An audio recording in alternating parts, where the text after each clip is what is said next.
What's going on, TubeU? Welcome back to the Plot Coalition YouTube channel. Today we are going to be working on some environments. So this is something we've been doing for a few weeks. We kind of do a little, a small step in production each week live, and then I work on it throughout the rest of the week. So today we are going to be diving into some environment stuff, but I did want to just say a huge shout out and a welcome to all the new folks who have joined and subscribed to the channel. We had a video go out last week. I was streaming during the Game Awards, doing some stuff for the Helldivers project, and then the Illuminate dropped, and so now there's been an influx on the channel, which has been really cool to see. So welcome to all the new folks who have shown up and are just here to hang out. So we're super excited to have you here. I'm just turning up my mic just a little bit so that we can dive into today's stream. We also have a little bit of a goal here because it's some new feature on YouTube. So if we hit our 5 super chat goals in the next hour, then I'll add Greg anywhere in the map. If you don't know, Greg is a hidden character on every map in Helldivers.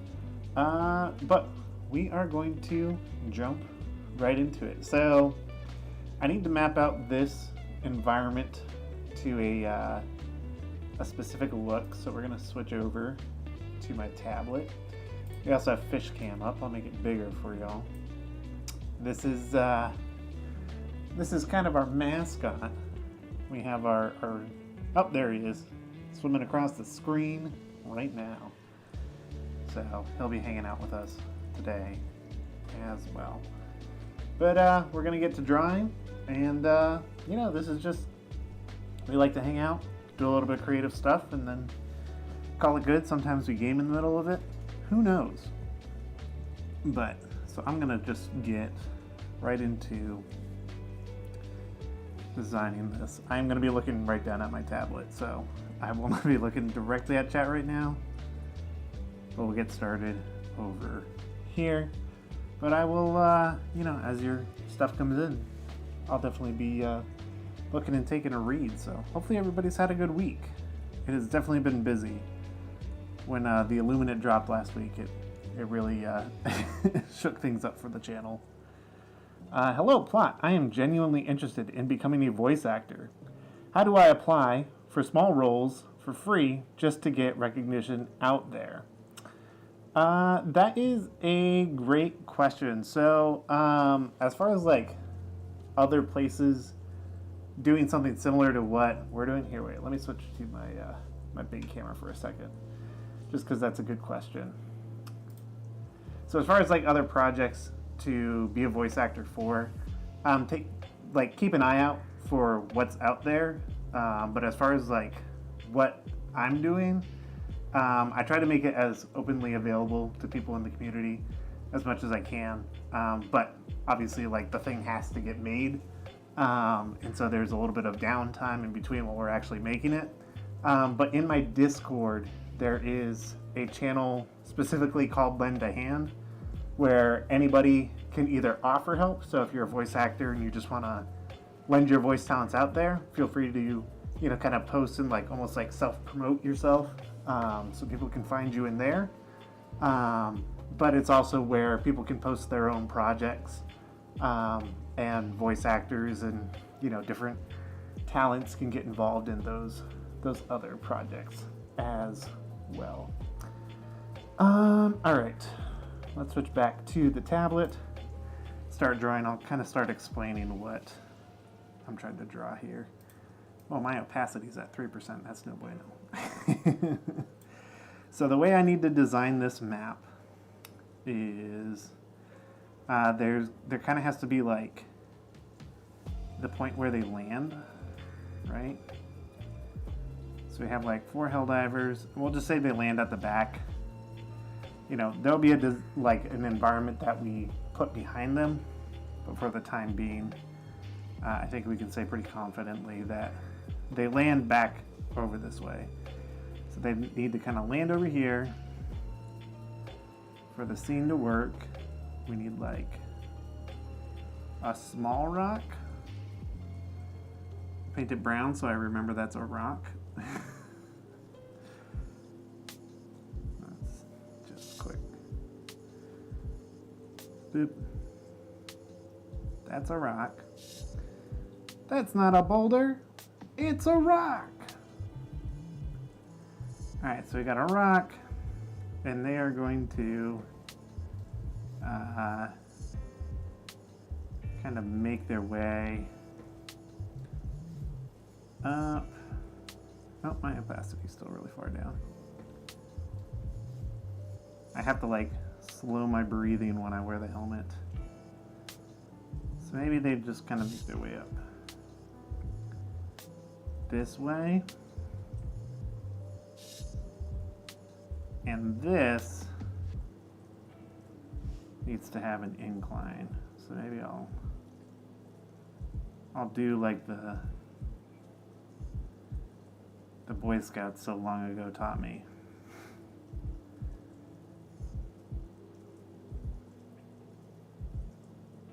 And we'll just kind of,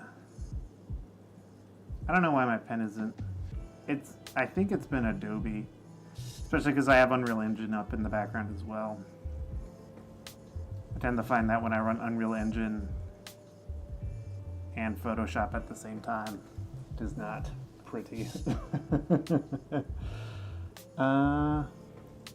Yeah, Casting Call Club, that's another good place to be looking. I was just thinking about how I first saw your work when you did the Titanfall 2 stuff. And I'm happy to see you still around. Hey, JamCam, thank you so much. I really appreciate that. You know, Titanfall was huge for us.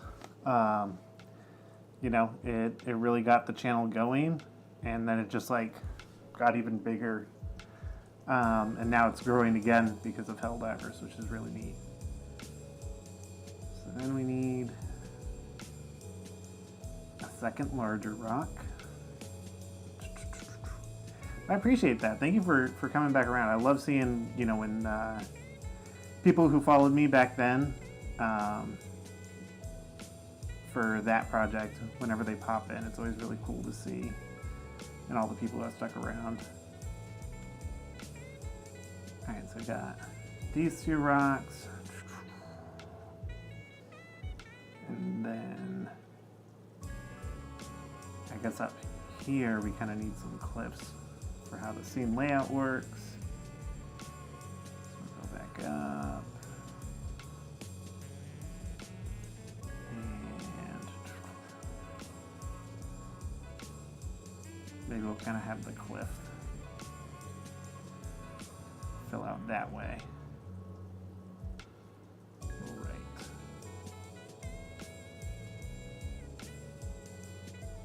Cliff. And just fill that in so once again I remember that is what's there. Alright, so we need that, and then we kind of need like a little offshoot area. Well, actually for this bit we might not. I might honestly be able to like kind of close this in as a little arena if we kind of like keep the cliffs going all the way around. Something to that effect. It could be arena-ish, and then like in that same scene I can cut to a different set. Because in Unreal Engine, like you get the best performance when you can make these things as small scale as possible, but feel bigger. So like that's the way that like a lot of Naughty Dog games work. That's why they look so good, is because they're actually like fairly contained small maps that are just highly detailed. Unreal Engine is kind of the same way. You can use procedural content generation and stuff like that now, so there's a lot more instancing in the map, but when it comes to doing like hand-painted details, and like something like this where like it has to go a very specific direction,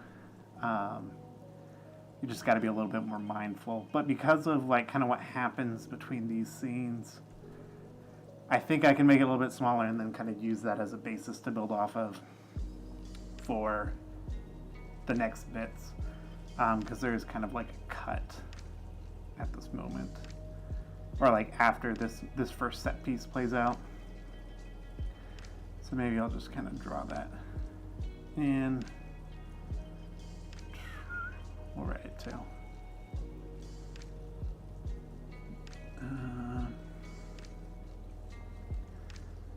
Additional cliffs. All right. And we'll give that a good cliff color. Maybe one day I'll actually just do like just a straight up drawing stream. Maybe when I can take a small break. I am planning on getting a trailer out in about 6 weeks, which is not a lot of time, but it is my plan. All right. So this will kind of be our basis. This is the map we're going to create, and we'll build it out from there. We also need to add a good bit of foliage and whatnot to make it as accurate as possible to the planet, because the whole thing takes place on Shelt. Holy moly, there's a lot going on in chat. Catching up with Diesel Sauce. Just discovered you last night and spent the night watching the Helldivers 2 vids and the Titanfall vids. All super dope. Subscribed immediately. Keep up the great content. Hey, Diesel Sauce, I mega appreciate that. I saw you pop into the Discord earlier today. It's always awesome to see, new faces around. So I greatly appreciate that. Thank you. Helldivers is definitely shaping up to be our best one yet. Titanfall was kind of on a whim, and then we did our Red Dead one, which kind of fixed the facial animation issues and just gave us better performance capture. And now we're going into Helldivers, which is just like, the combination of all the great things from each of those to make something really, really strong. So pretty excited about it. So thanks for hanging out. I'm glad to have you here. All right, so I'm gonna switch to, where is it? Screen cap with cam. And we still have fish cam up. Wonderful. All right, so now we're in Unreal Engine. We can start building our level. I am going to sit down. So let me adjust my desk. Hello? Oh, wrong button. Ugh. Whew. And down we go. Yo, Maven here. You should do the drawing stream. That would be awesome. I just might one of these days. Oh, I've lost control of my desk. I'll leave it right there. Also, if you are not following Maven Bell on YouTube, definitely check her out. She's got a great YouTube channel. She has a great video about kind of the death of Overwatch. She's recently been replacing it with Marvel Rivals, which I still have yet to play, but she's got some really, really cool stuff on there, so definitely check it out. All right. New folder. We're going to call this FLHD Scene 06A ENV. Keep it consistent. And same thing. 6A. But we won't call it ENV, we'll call it maybe Drop Zone. That'd be a good name.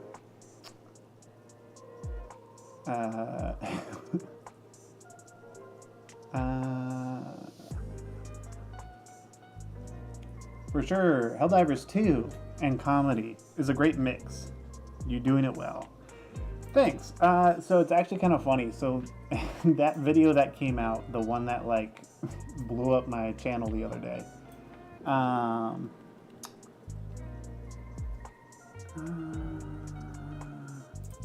Sure, import. I don't want to import any face stuff. That should be good. The one that blew up my channel the other day. So that was a last minute idea to just take all the bloopers from when we did the actual recording sessions and, you know, turn that into a video. And originally it was just going to be like the Discord screen cap. And then I was like, you know what, maybe I'll put like a little bit more effort into it, do some quick motion capture, and build a quick set. So I did most of that last weekend. So not this past weekend, but the weekend before. And I was just kind of sitting on the video. I wasn't really sure if I was gonna, like, when I was gonna post it. And I got like the rough animation and stuff done. And I was like, all right, cool. You know, it will suffice. Then the Illuminate dropped and I was like, I think I have to release this video in the morning. So I crunched to get it out, and proved successful. For sure, for sure. Next coalition project is Marvel Rivals. I don't believe so. Unless I play it and it changes my life. But you know, I don't have my hopes too high in that direction. All right.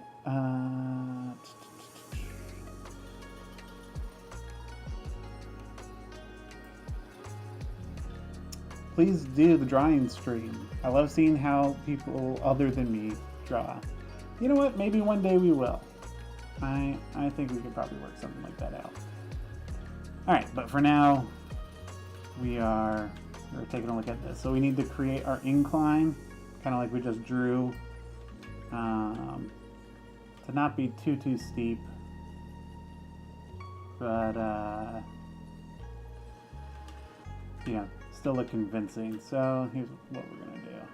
I'm going to increase the brush size, and it's gonna kind of be like they're in a little bit of a divot. Have to work their way up. So we'll also bring the tool strength down pretty substantially. And I think I'll start from the back.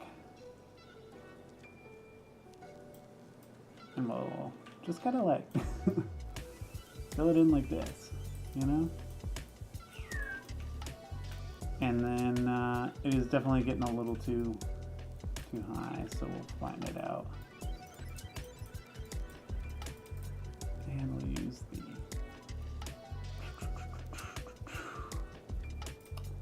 we could use the ramp tool.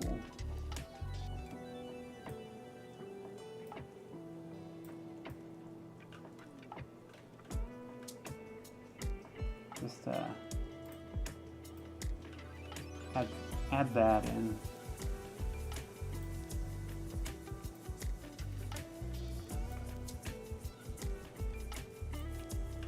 That's kind of a guide.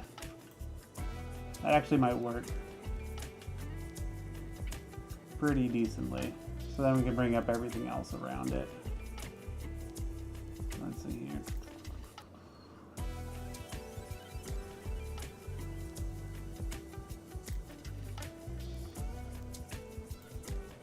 And I'll probably make this a little bit flatter. I'm just kind of trying to mold where I want some of this action to take place.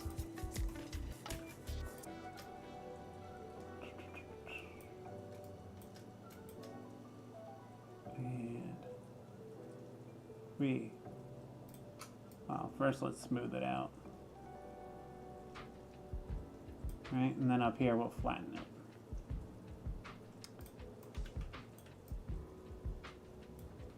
Let's see. For democracy.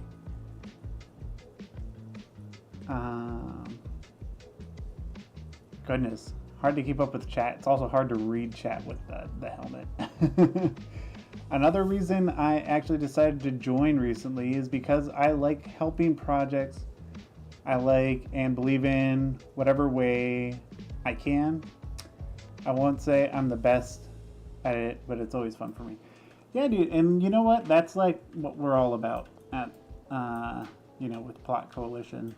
You know, it's just about getting folks together who, you know, have like a common interest, like liking Helldivers, and before liking, you know, Red Dead Redemption and liking Titanfall and all that jazz, and like just being able to create cool stuff. That's what we're about. Alright, we'll hit this with some erosion, make it look like some actual ground, because kind of what I'm thinking is I'm going to create like a walkway for them to kind of start moving up, so it's easier to animate on, but then everything else is going to be kind of like hyper detailed. It's tricky.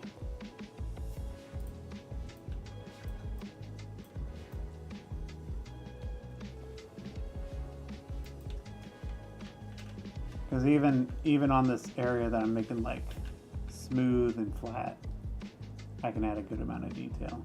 I will be honest, I do not know how much longer the helmet's gonna stay on, because it keeps looking down, because I usually have whoa, that went mega flat. Let's turn down that tool strength. Sorry, like I was saying, I usually have like a whole piece underneath the helmet that keeps it in place, because this was a problem that I had with it. Was it like, so if I look like straight on right now, the helmet's looking down, and it's because it slips forward because I wear glasses. So I have like another piece that sits inside the helmet, and when I do the full cosplay, it actually stays on my head super comfortably. But when I don't, it's like a bucket. And even though I have padding in here, it, you know, it gets knocked around. But I was like, you know what? Might get more clicks if I'm wearing the Helldivers helmet to begin with. But that being said, it'll probably come off here in a second. Just so I can see. You know, if you're here, you're here. You're probably not here to watch me in my my cosplay helmet. Which is still, there's another subscriber who's been around the channel for a long time, you know, in the Titanfall days,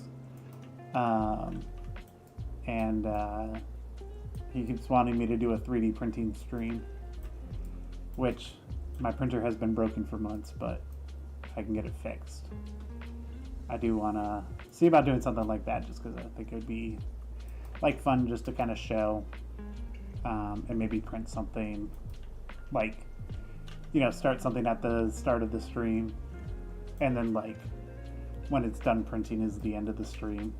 Could be cool. We'll keep fish cam and all that jazz up as well. Alright, I'm going to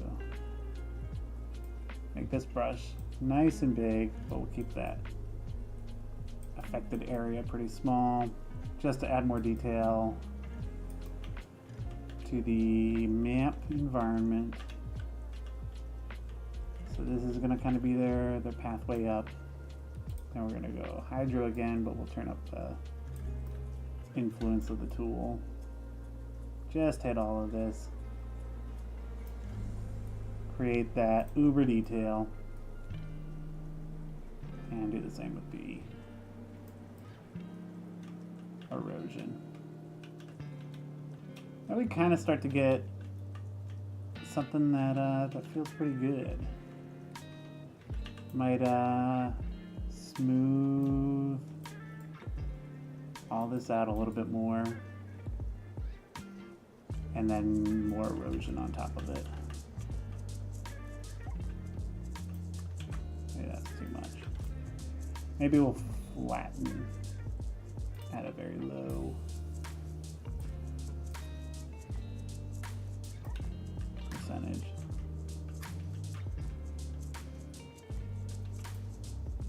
Welcome to working with landscapes when you don't want to use a height map.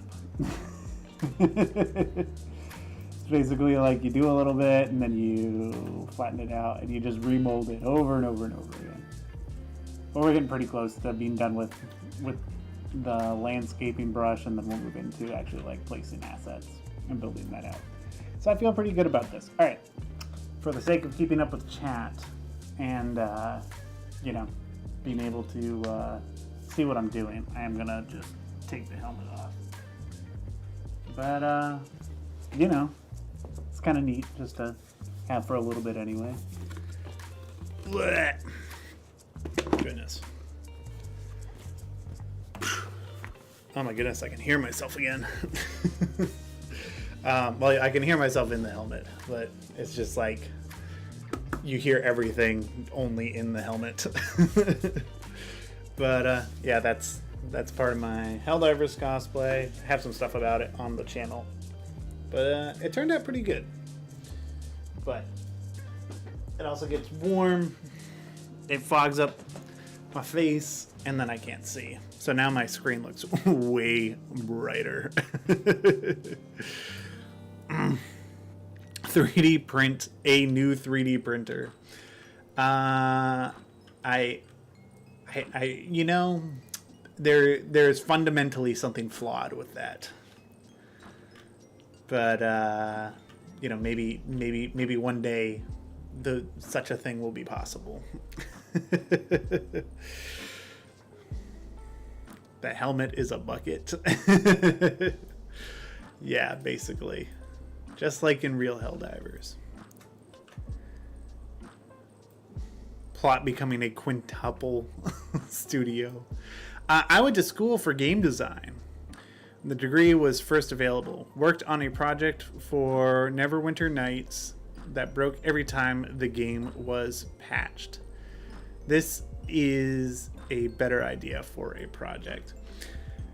Yeah, and you know, like, I use Unreal Engine for, like, specifically cinematics.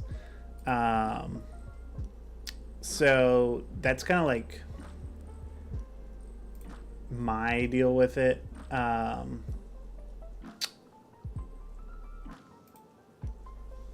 I mean, the great thing about Unreal specifically, and there's another YouTube channel I'm friends with the guy over there. It's a YouTube channel called York Reacts, and that guy he was an animator at Rockstar, so he worked on GTA 5 and Red Dead 2, and he worked on and Unreal Engine just crashed.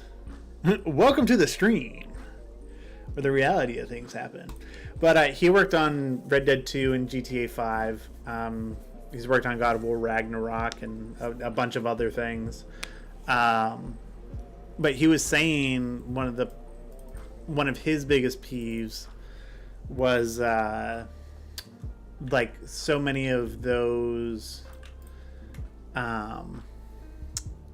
game companies have their own proprietary engines, so everything is custom, but then it's like just prone to breaking a lot.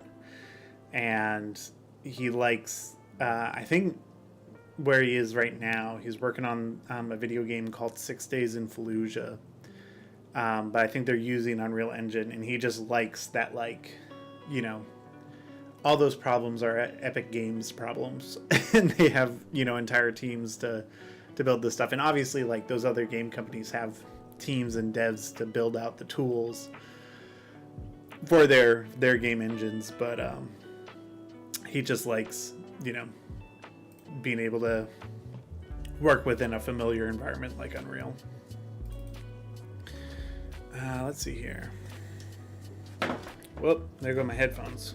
My water bottle, we're keeping them on the desk.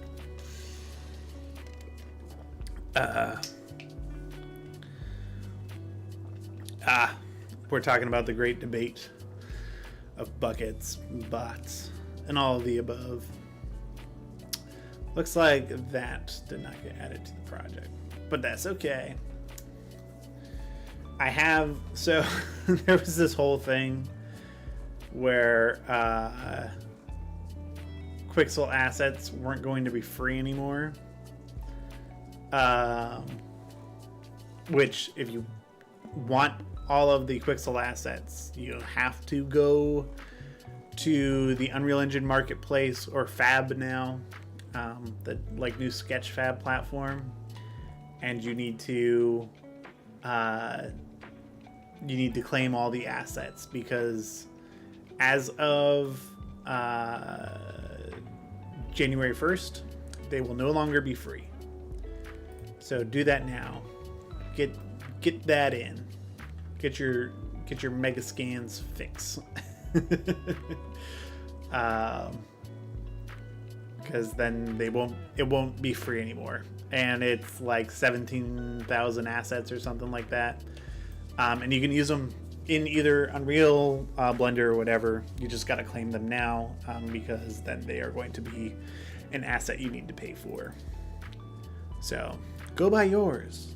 But when they first announced it, I thought they were going to get rid of everything unless you had it downloaded, so I downloaded a bunch of stuff, and then I found out it wasn't as much to worry about. But I did it anyways, just to be cautious. But Fab works pretty well. They've done a decent job rolling it out something that nobody was really asking for, which you can't say the same for a lot of other companies. But all right, so let's get a good idea of the size of our Helldivers, and then we can build out more of the environment. Ministry of Truth says, we here at the Ministry of Truth are looking forward to your democratic film. It is approved. Anyone who questions this will be considered a traitor. Well, I'm glad I had the Ministry of Truth on my side, because that means I'm on the right side of history. According to the Ministry of Truth. All right, let's get I am just going to pull in character. I'm just going to do one of these default ones so we can see them for size. Because at first we're going to look, kind of that way, but then they're going to make their way up.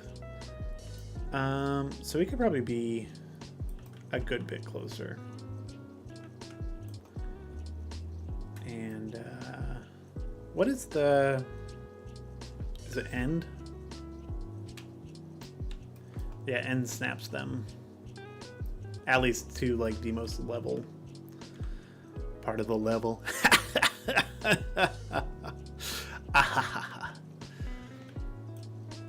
Funny joke. All right. So we're gonna get goodness, I had something stuck in my mouth. We're gonna get kind of those big, those more story beat-esque things that we need in here. So where they land, we need a rock, then a rock they make their way up to, and then the additional cliffs. That's gonna be kind of the first area we build out here. So yeah, we'll start them here and kind of build off of that. So we need to go grab a rock or boulder.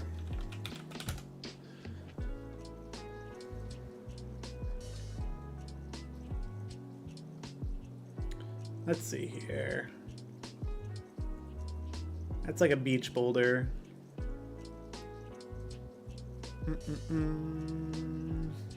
This is kind of more what I'm thinking. We'll grab a few of these. That's not a boulder. It's a rock. And I want kind of this first environment. I want it to be not totally super desert, but kind of desert. I think sandstone, beach. They're storming the beach. It's Normandy all over again. Yeah, we'll start with these. And anything else we need to add, we'll grab it. We'll grab and go. We'll grab and go as we need to.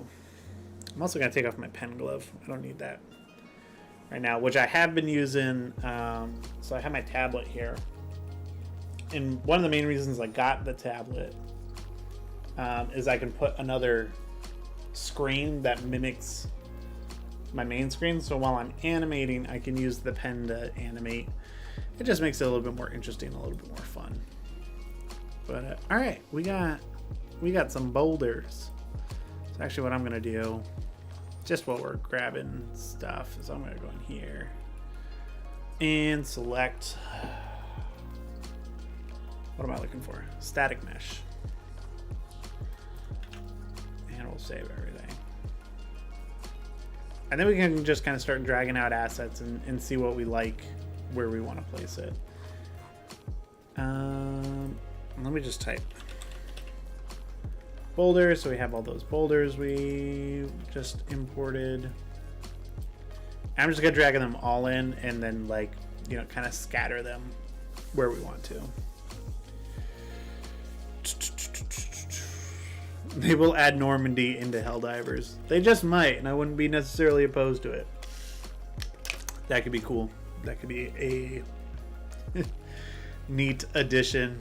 I mean, they did add city maps, so leave it up to Arrowhead, which we had. Hold up, I'm pretty sure the tweet notification is still on my phone. Where's it at? I can never pronounce the guy's name. Oh, maybe it went away. But, like, they just dropped that new like crossover DLC thing.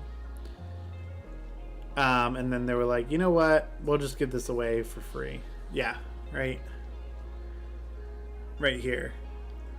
He said, in the spirit of the holidays and based on your feedback, we have decided to give away the next half of the Killzone and Helldivers 2 collab away for free for everyone. Happy holidays from Arrowhead Game Studios and our friends at Guerrilla. Arrowhead is like, they are the coolest devs, hands down. All right, let's pull out these rocks, see what we got to look at. Ooh, baby, we got rocks. We got rocks for days. All right.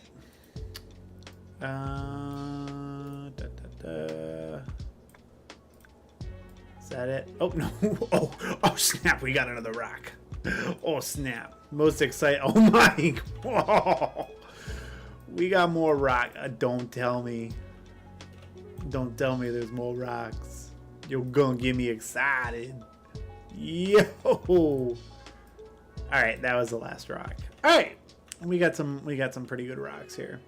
So we need an initial rock for kind of a first moment where our cadet is a little bit fearful for his life. So it can be kind of nearby. I'm thinking he's probably going to try to hide behind the tallest point. But I don't really want it to slant inward like that. What's a good rotation for our rock? This is what it's like being an Unreal Engine artist. What direction should my rock be today? Alright.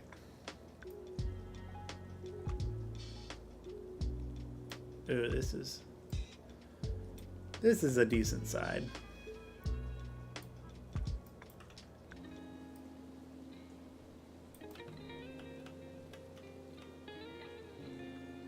Although that seems a little unrealistic.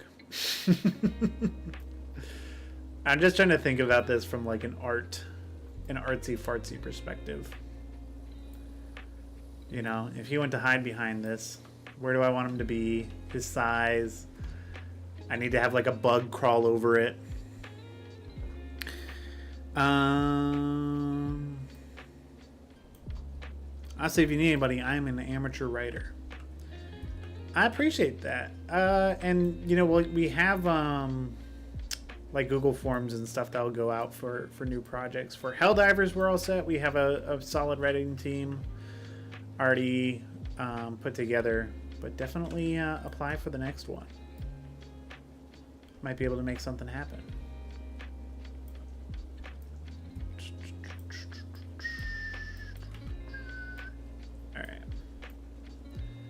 get this rock.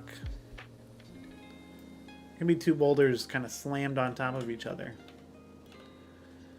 And that's kind of, this is gonna be his first go-to hiding spot. And then, all right. So that'll be our point 1. And then they have to move up. Which now that I'm getting a little bit more scale, maybe we'll go back into landscape mode and just add a little bit extra.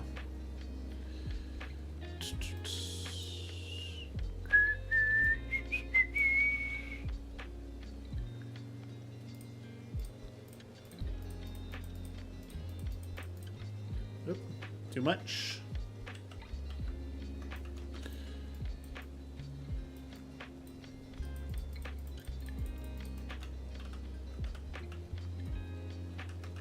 I don't think they need to like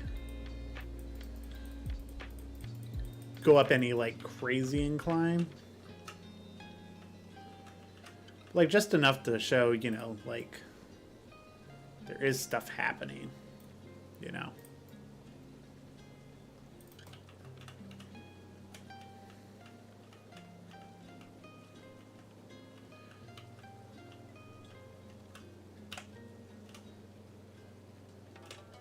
Yeah, that's not too bad. All right, now we need rock number 2, our next hero rock, and then we're gonna build out everything around that. So I do like the way that this guy looks. He's got a neat look to him. This guy, also great contender. So let's go for all 3 of these. You know, because why not?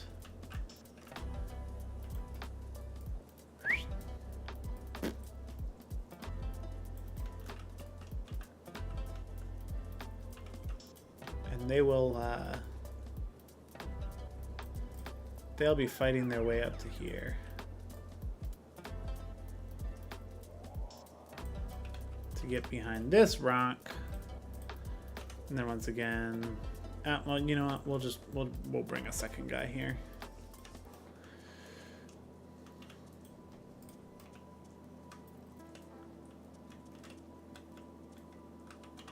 For rock number 2.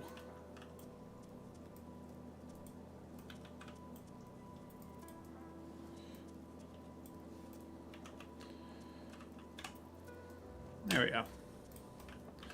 Alright, so this one, they need to kind of like fall against and, you know, take cover from, but also like use to shoot off of. And what's nice about these assets is like you can kind of like stack them and rotate them, but then like you can use the same asset and just stack and rotate it differently. And no one's the wiser. So like in here, it's nice to create like a little bit of a shelf, a little bit of a crevice. I will continue to write to improve until then. Definitely do that. That is the best way to improve.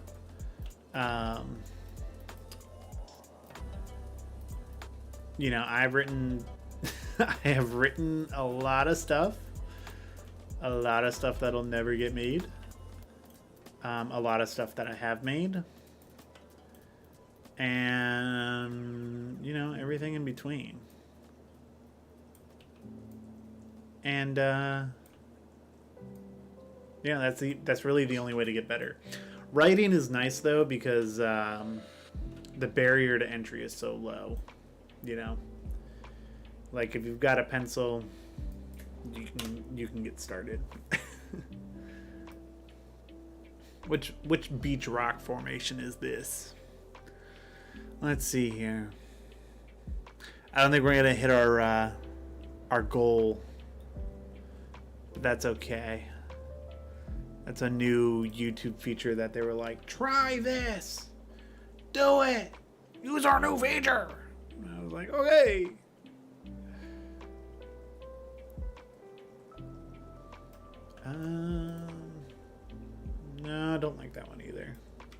Ha, I knew that wasn't actually there. You can't get me this time, Spider-Man. I don't even know what I'm on. You know what I'm on? Very, very, very little sleep. That's what I'm on. And this is nice for ground area, ground coverage. Stuff like this. Super duper nice. Because you can move it, reposition it. And like, you know, because we can see like the, you know, the rectangular shape of it now, we know what this looks like. But then when it gets lost, when you don't have that highlight around the room, you're like, wait, what was there? And you can rotate it around and lose all of that. I will oftentimes use a bunch of assets like this, set them in, kind of create like a little bit of ground scatter, and then like just thin it out, and then like you add foliage and stuff in there, and it's one of those, how would they know? So when I get the comments that are like, oh my goodness, the environments are beautiful, this is what I'm doing 90% of the time, which I do appreciate.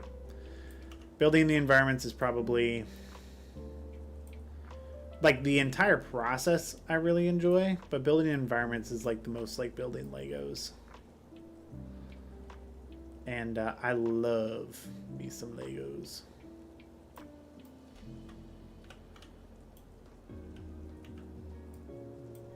It's over.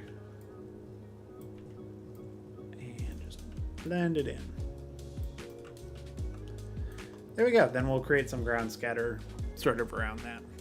For me, I have the most practiced character writing, but I'm also starting to doing more general writing. That's awesome. Glad to hear that. If you want like some good examples of character writing, you can check out, we have a channel in the Discord called Character Designs, and it's just where like the writers kind of like how they wrote. Well, it's the character breakdowns and stuff that they wrote for the film, that we could give to the actors so they could, you know, connect with the character a little bit closer. But those are all available in the Discord. You can go read them.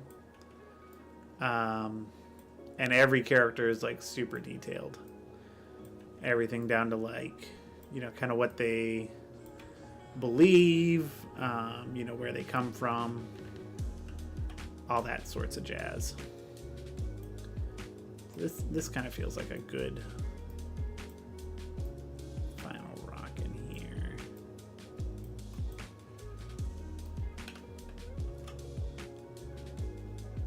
Just to give us a little bit of extra area for them to, you know, kind of be shooting from. So that feels pretty good. All right, so now we're gonna get in and start scattering some. So they're gonna make their way up here. We'll add a whole bunch of bugs here. There'll be other jazz going on. I think the main thing is that like we need to also be cautious about like blending out this sand environment. So it'll take a lot of ground scatter, but we can do it. Cool, sounds good. Good luck with your school project. All right. So most of these other rocks, I mean, we can kind of just place them anywhere. Oop. I'm not too worried about where these are going to go, and I'll show you why in a sec. Like, we'll place them on the ground. Actually, this guy would probably look good in our little cluster too. Let's go find that guy. Kind of cap him off here at the end, because it'll blend well, like right into the ground. Once again, give us just a little bit more of that variety.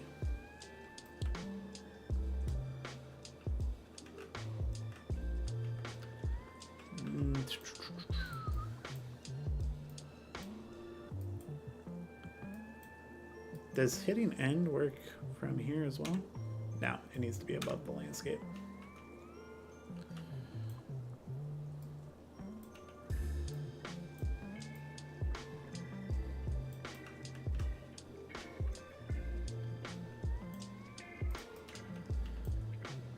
So right now, it like, obviously these look scarce, but what these do when we start doing like the ground scatter is these will actually like break up like if it looks repeated at all, essentially. It can really help with just really hiding that repetition in the landscape and just make it feel like there's a lot more going on in the environment. Same thing when we add the foliage. It's all little tricks. But it's kind of like, you know, you do your base first and then start iterating on top of that. It's like even this, I might even use this twice.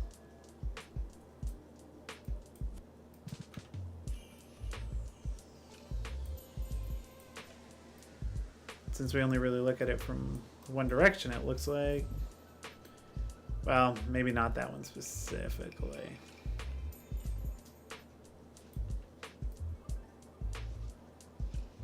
There you go. Now it doesn't look as much like the same asset, which like that's going to be a little bit more in the distant. I'm also trying to think of like where in the script, you know, it's written where like, oop, didn't mean to delete it.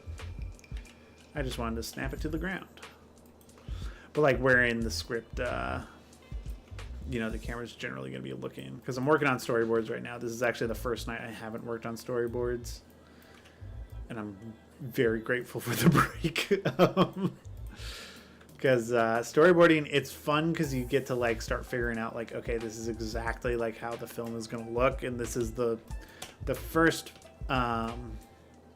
Plot Coalition specific film that like I've been able to do storyboards for, just because of like how we did the other productions.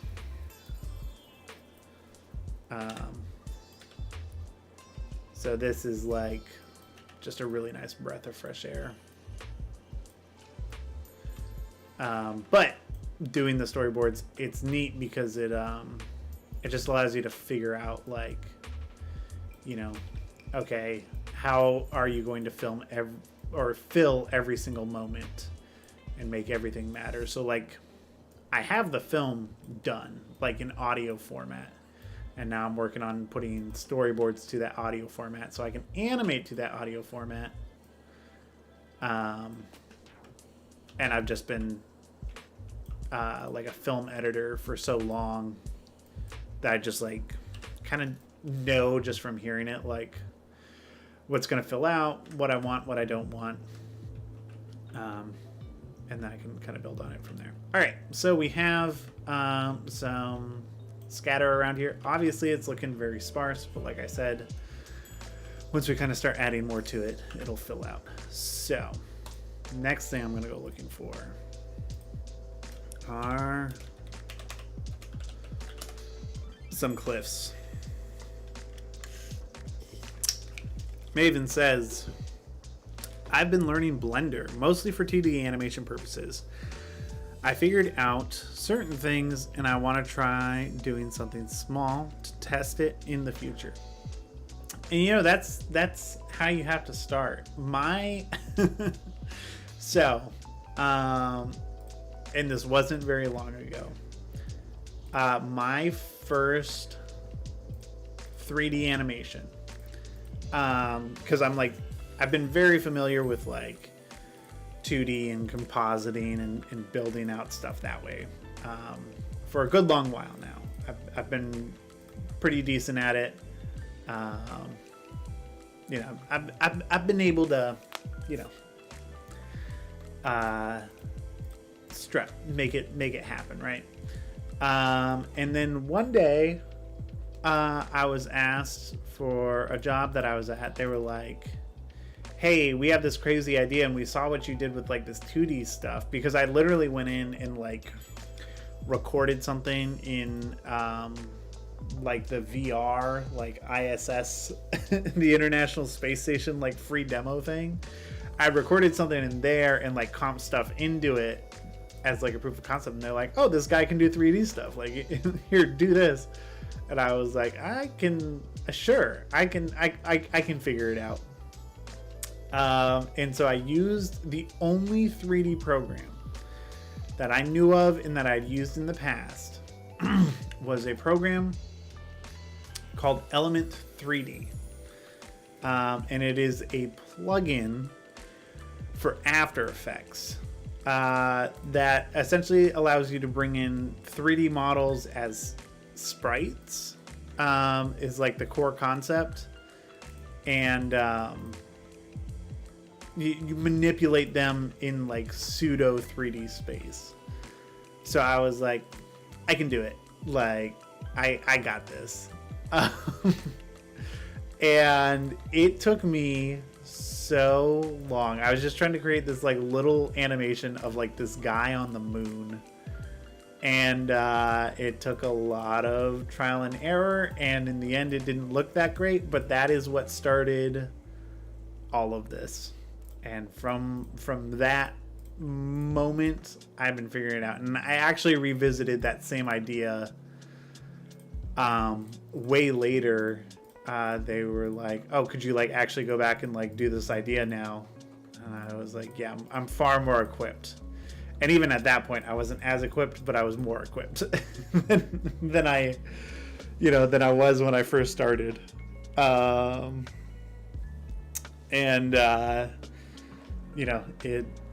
It eventually, it came to fruition. Hold on, let me see if I can find. I highly doubt it. But I am wondering if I saved like a copy to my Google Drive as like my my first ever 3D animation. But I'm doubtful. So don't get your hopes too high.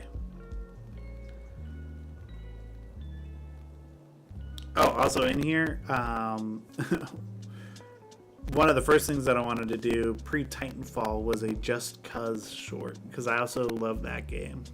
I love the sandboxiness of it, and that you can just kind of jump in at any point, have fun for a couple hours, and then put it down. I love it for pretty much that singular reason. Alright, it's not looking too hopeful.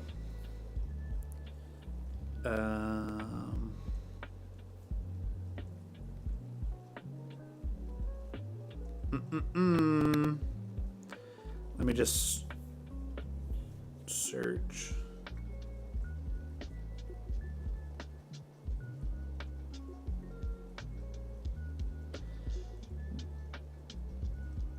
I'm afraid I don't believe I have it.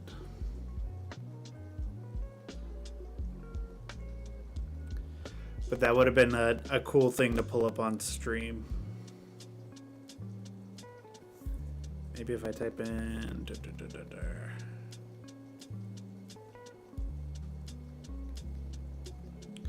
It's sad because it's like one of those things you like don't even, when you do it, like you don't even realize it's like, the moment, where everything's like kicking off and starting.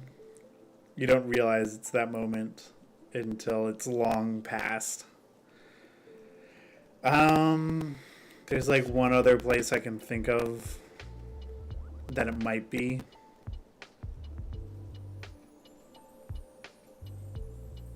I don't even know if this Instagram account exists anymore.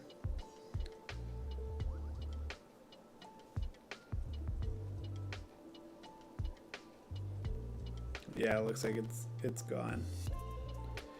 That's kind of sad too. I worked on a lot of stuff on that account. But you know, it is what it is. But you know, it was a good time when it had happened. All right, we are waiting for Unreal Engine to load up some stuff.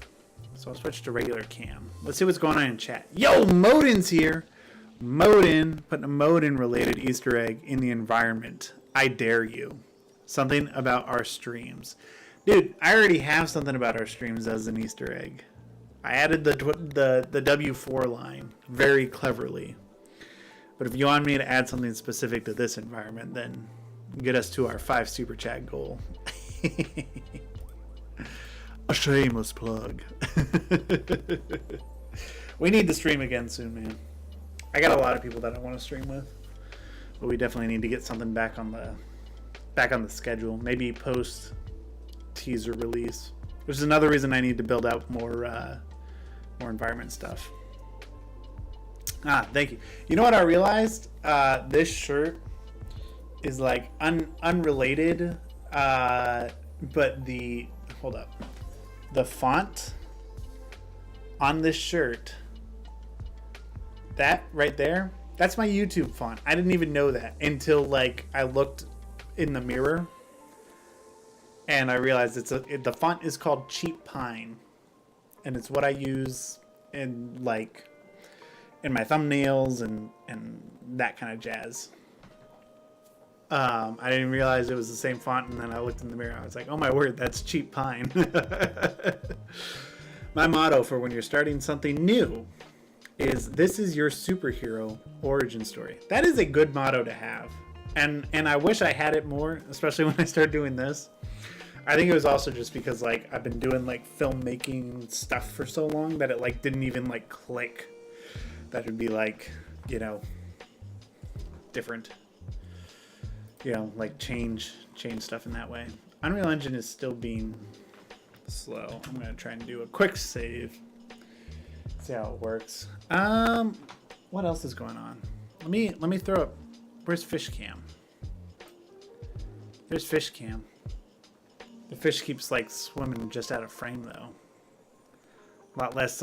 He's not being very social. Oh, there he is, right on cue. Oh look, and Unreal's back. He needed to swim by to make Unreal Engine work again.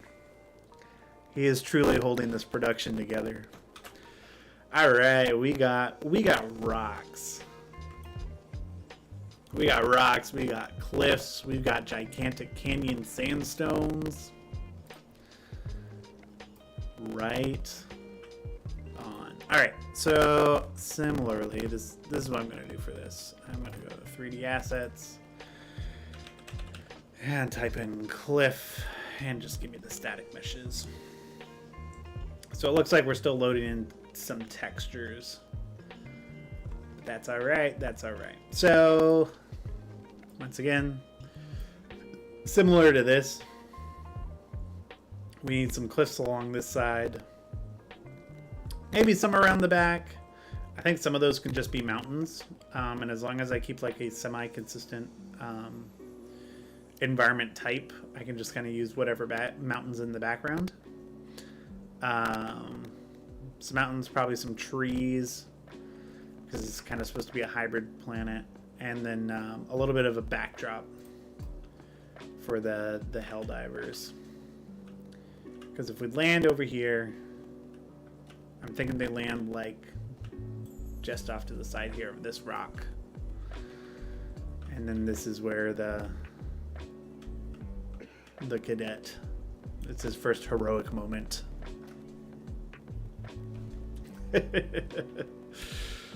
All right. I say let's just start dragging stuff in.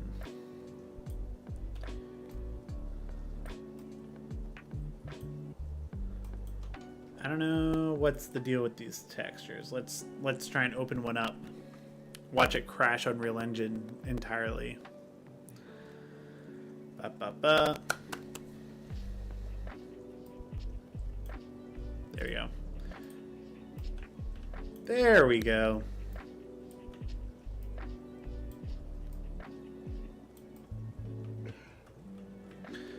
But like this guy, we need a big cliff.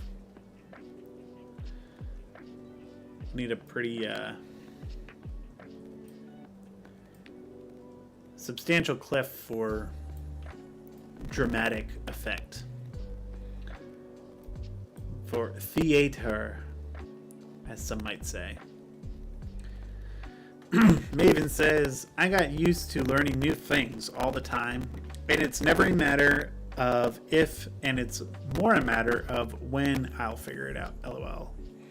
But I use Impact font because it is the only font I can think of is the most accessible. Like Impact used for memes and stuff. It works. Yep, Impact and Arial font. Two that I go for very often. Cheap Pine was more of I wanted like a font that I was like, I like this font and I feel like it could like, you know, like I could kind of own it, and I hadn't really seen it on a lot of other YouTube channels or anything like that. And I just wanted to like, you know, kind of after New Frontiers, I had to like start branding myself as something other than like a Titanfall YouTuber, because like Titanfall happened to be the video game that I was making stuff about. The first, if you go on my channel, with the exception of like a decade of privated videos on the channel, there's like the first thing on my channel is stuff that I made like right after I watched the first season of Arcane. Because Arcane is like what made me go like, oh, like doing this with video games would be super cool. So I made like, you know, a really short thing that was like way more focused on like editing, but like it helped me practice environments and like different poses and stuff, and learning subsurface scattering in Blender and all this jazz. That's like the first thing that I made, and I made a couple of videos to go alongside of it.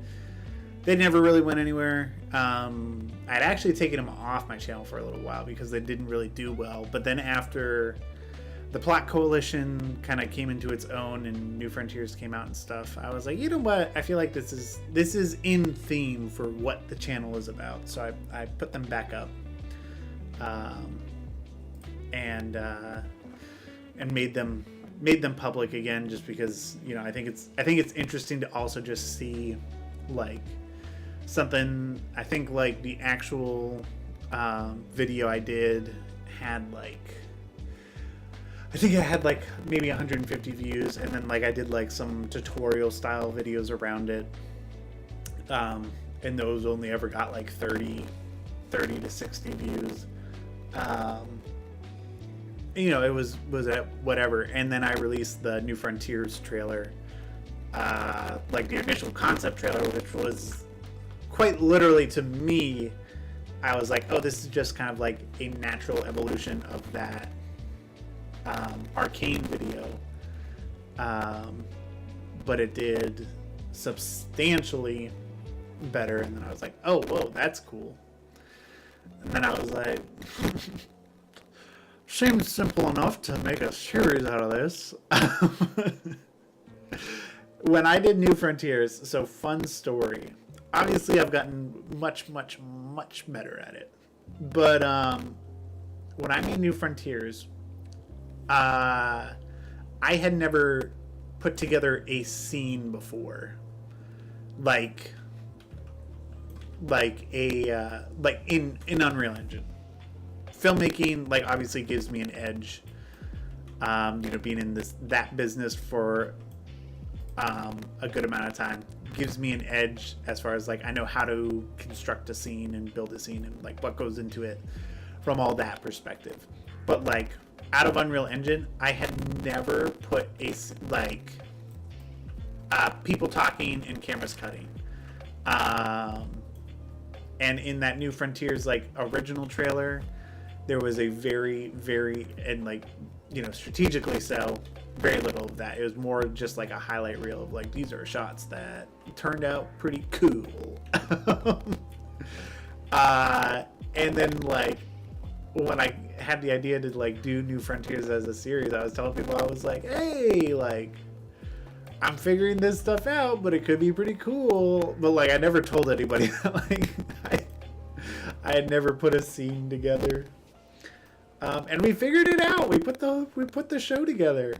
It's pretty cool.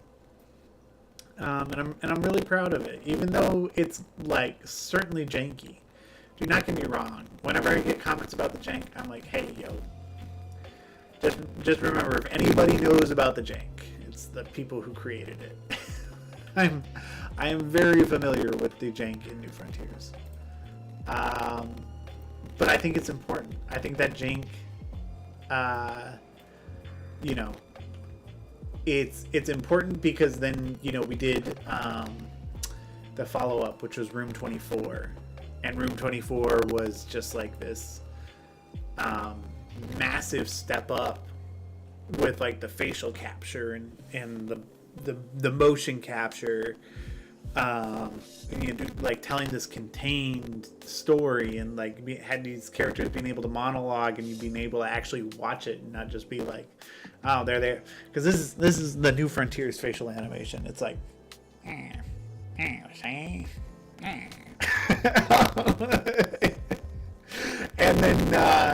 then in Room 24, like the moment I was like, holy crap, like this is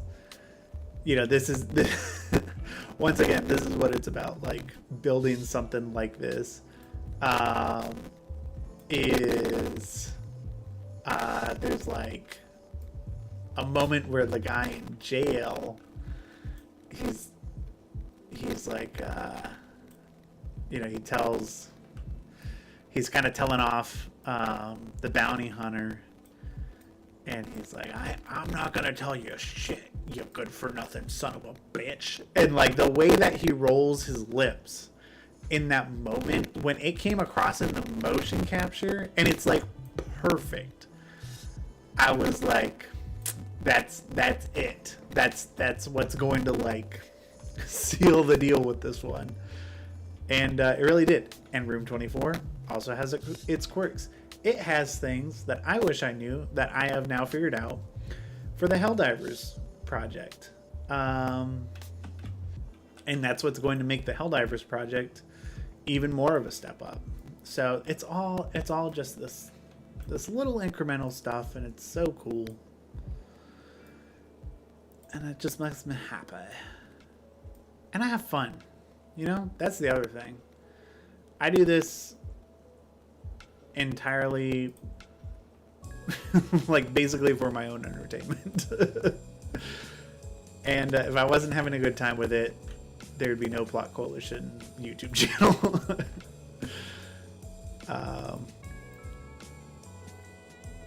But I'm just out here having a good time, having fun with it. All right, this rock wall. This is what I was talking about. This rock wall is shaping up. We got ourselves a rock wall, boys. Anyway, I'm actually going to go. But you have a good stream. Thanks for coming in and hanging out, Gem Cam. I am glad you were able to come and hang out with us for a little bit. I greatly appreciate your support, and I hope to see you in the future. What are we at? We are at an hour and 15 minutes. I didn't even realize. I'm having a blast on this stream. Not gonna lie. I don't think we're gonna hit our goal, though. Actually, I don't even know if YouTube will let it hit the super chat goal. But hey, that's fine. I need to figure out like how to do all that stuff. It's also just weird because I'm like the few members that I do have, like it from the bottom of my heart, it means a whole lot. But like I'm also like it's such weird territory, you know? I've never been about like being a content creator or any of that. This is like some all new and I'm still figuring it out. Holy moly. That right there is a gigantic cliff. That's gonna mold more into our mountain back here. Brr. But you know, it wasn't it wasn't on my 2024 bingo card. And you know, even though this started in like 2022, it really blew up in 2024. And like again, it's blowing up all over again because of this one stupid video of us doing like, it's all the outtakes and the bloopers. It's like doing like a decent amount of numbers. What's the video up to now? On the YouTube studio numbers, it's up to 21,600 views.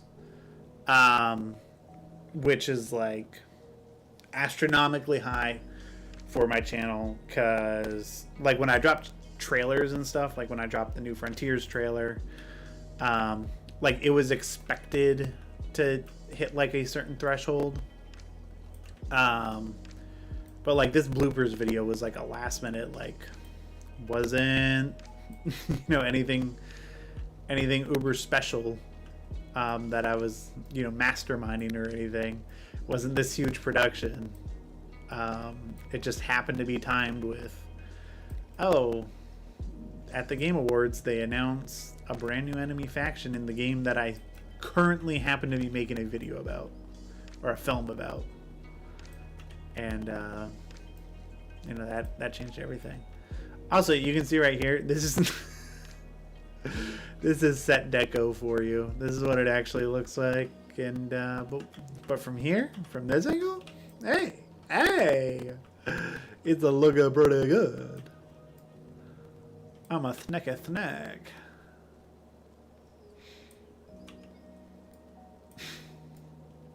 All right, there we go. Oh, that feels nice. That feels like a nice cliff. Yeah. Alright, and now we need to close the cliff, or at least kind of like round it off, because I don't need a ton in here, and I'll throw some mountains and jazz behind it. But again, like this is a good example of there's actually not that much here to build out this cliff face. It's a handful of these scans, but like the meshes themselves, like they're not super heavy or anything, and they get the job done.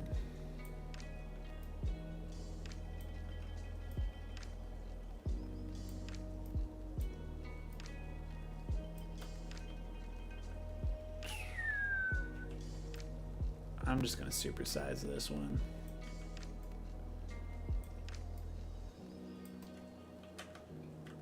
Just so I can complement that a little bit more.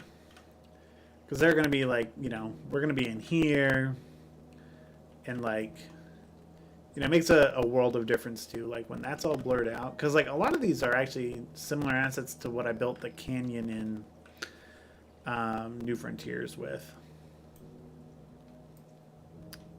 Very similar.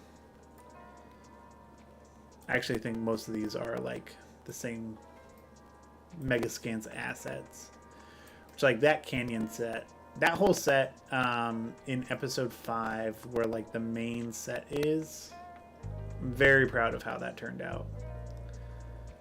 That was, I had it such a specific way in my head when I wrote it and when I built the environment, and like again it was one of those things that like really stood out to me as like, you can really do anything in Unreal Engine. This Unreal Engine software, it's crazy.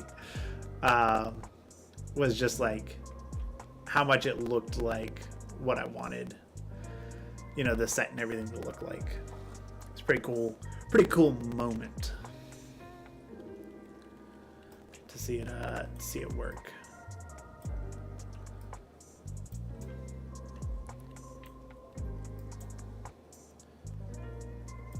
So these canyons, these rocks, they're quite a bit smaller.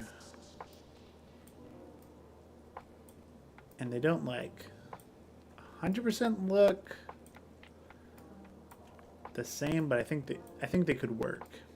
You know, it's a diverse biome.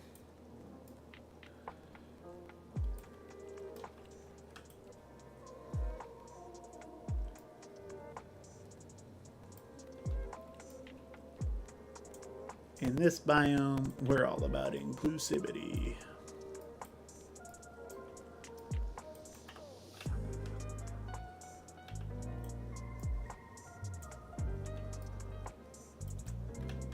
Oop.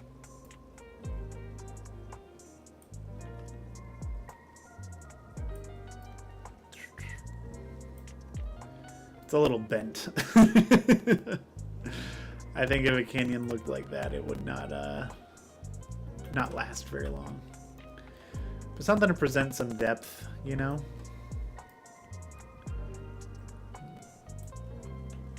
Some bugs are going to be kind of walking past this area. And what's nice, too, is, like, I can use these as, like, you know, I'm building out the base shelf and whatnot. And then I can also use the Helldivers environment assets too. You know, this is just to kind of break that up.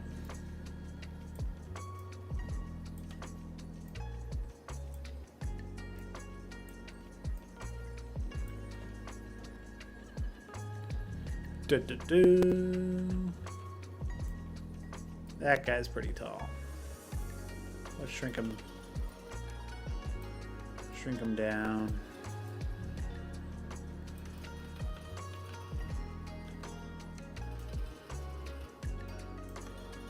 And we'll bring another one forward. And just lower it. Twist it. You know, I found a Bop It at Walmart a few weeks ago. Me and my wife were like going and looking at Christmas gifts and stuff. And I found a Bop It. And I think I made it to like, I hadn't played with a Bop It in like, I'm gonna say confidently 17 years. Possibly more. Confidently 17, possibly more years. And I got to level 30 something. 30 or 40. It's like, that's not too bad. I can. Good soldiers follow orders.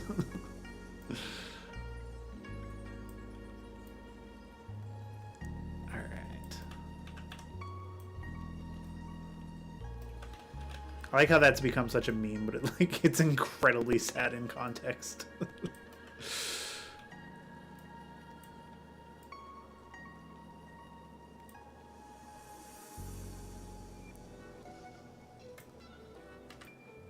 Quarry. Or as Rick Grimes would say, quarry. Quarry. Coral.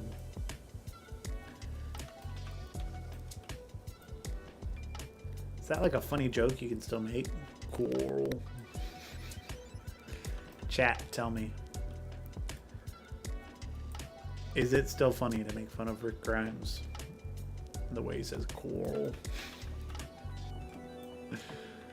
I don't know what that's PC. Politically coral. Okay. I'm done. Alright. So we got this little area too. We're about to get to like the fun bits where it's like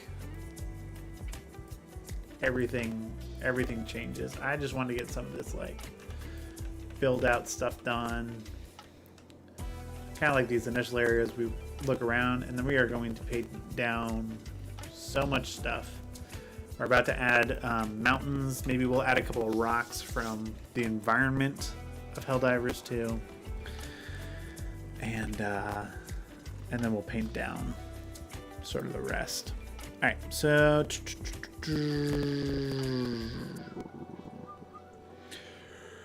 Helldivers. Once again, incredibly huge shout out to Cover Up. He is the absolute gem of a person who ported like 80% of everything from Helldivers 2 into Unreal Engine, and it changed my life. Super Sample Rock. Oh, that's right. There's like this Super Sample Rock. That's a nice little detail to add. You know, something in the background where it's like, if you notice, you notice. If you don't, that's on you.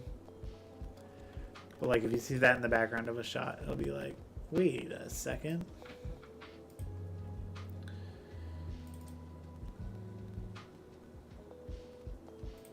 Yeah, he did so much. I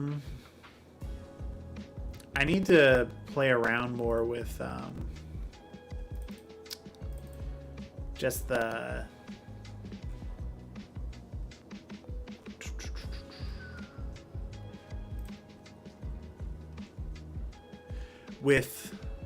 the procedural generation in Unreal Engine, because I feel like it could greatly help. I want to figure out how to use it for crowd so I can do like armies of automatons and terminids, like legit armies. Aha! Here's what I was looking for. It's in this V2. This was it. Rocks galore. So the way also that these are set up, it's pretty neat. So, and this is all right. Ready? You're gonna get a little bit of, here's a little bit of how they make video games, and specifically in Helldivers 2. So a lot of the maps in Helldivers 2 are procedurally generated. They kind of give it like a base layout, and then like it has rules and logic that figures out the rest. But they also use methods like this. So this rock, if I drag it in, see, it's nice and big, but you kind of notice that it's got all this noise and stuff, and from a distance it looks pretty nice. But what happens when I move it? Oh, see that? There is a map under there, and the map is set to the position, the world position, so that as I move this around, that map stays in the same place, but it makes the rock look a little bit different. There's a little bit of different texture, and it is a super lightweight way to bring in a lot of assets, and have them kind of generate in these clusters and all look different. So, why won't it grab that? So if I do this, zip, zap, zop, and bring it back a little bit, like, you can hardly tell that there are different assets at play here. But they all have they have some varying texture. So that's a video game secret. That texture map just really changes and shapes things. And like these rocks, I'm sure in Helldivers too, like the rules are that they can kind of take on a lot of different form. And then, especially when you're this little guy, whoop, you don't know that that's the same asset 4 times duplicated across. It just has varying detail. Even when you're up here with this guy, you don't even know. So little nugget. Secret for video games, infinite being able to drop stuff in around, and it does the same with these rocks. See how that rock texture, it just changes. And it has different normal information so that the rocks look different every time you place them. Unlike these Megascans rocks, which could be set up with the same. But I'll just show you. See how when you move that around, there's not like a map on it that is set to the world position. That causes that. So a little fun fact for you. And these make for just great scatter. Once again, break up the landscape. No one's the wiser. Nice thing about rocks is you can flip them, move them around. Like, once again, I take these rocks, flip them upside down, the exact same asset. You would never know. Especially, again, since we went through that process of building out everything in the, or like kind of paving this landscape. Which again, for like a close-up, like if I wanted to get behind a rock and show something a little bit closer up, I can use these rocks. I probably wouldn't get too close to these rocks because they are pretty low quality when you get in close to them. They look decent. You know, it's all about which rocks do you want to show off. Like these rocks look pretty good from like right here. Like that looks pretty realistic. Once you get too close to them, they start to fall apart, but it's because they're photo scans. But then, like, you know, we're going to be focused on our guys. And they look pretty good, too, like in a lot of close-ups. So, just all different little things to think about. All right.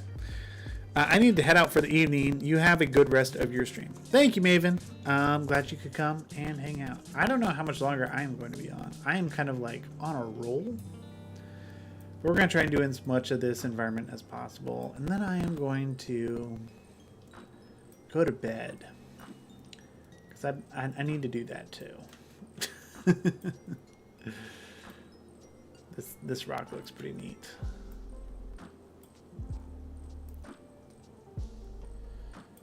And look, ha ha ha. Also, if you're not subscribed to Maven Bell or Modin31, go subscribe to them both. Fantastic channels. Modin has been doing a lot of neat Fortnite content recently. Talking about all the new updates and seasons and jazz like that. So definitely go and check them both out. Great channels, great people. Good times, good vibes.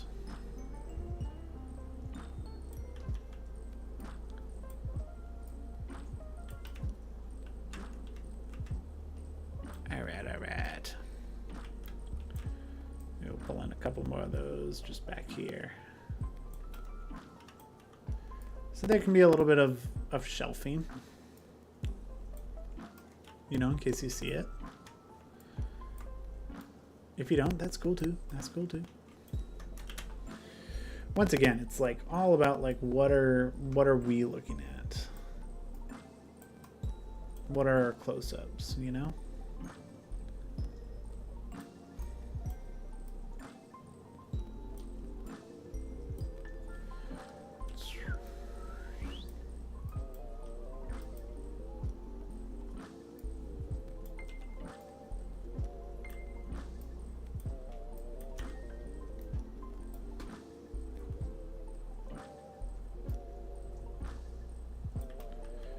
Oh, that must be for a sample. That's a little sample rock. I don't know what that was. Let's add, you know, some of these canyon bits to the background. Yeah, that could look nice. Just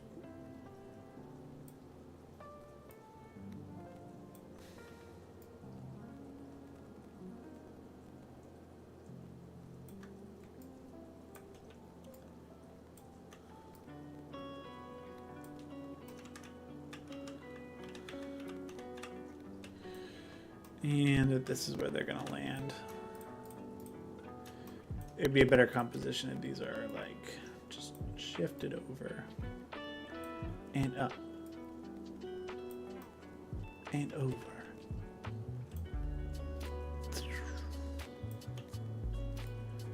Pushing them out right up towards the edge of the map.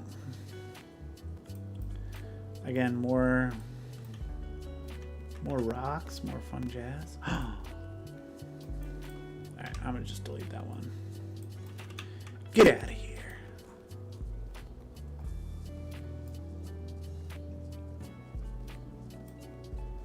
So, at the end of New Frontiers, I did something similar to this. There's like a shot where they're like at kind of like ends at King's Canyon in Apex Legends. That's like kind of like the New Frontiers.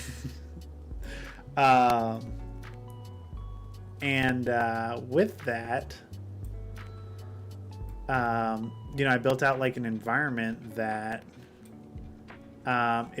was actually quite small, and I literally did it with green screen, because there's like a level of, you can render out passes, and I've been doing a lot more like pass rendering, but there's just something that like feels good about just like adding a green screen. So I added a lot of green screens in, and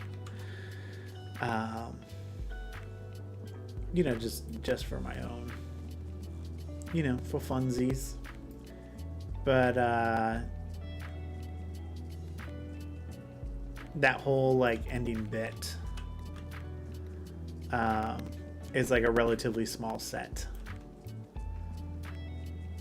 It just has like a lot of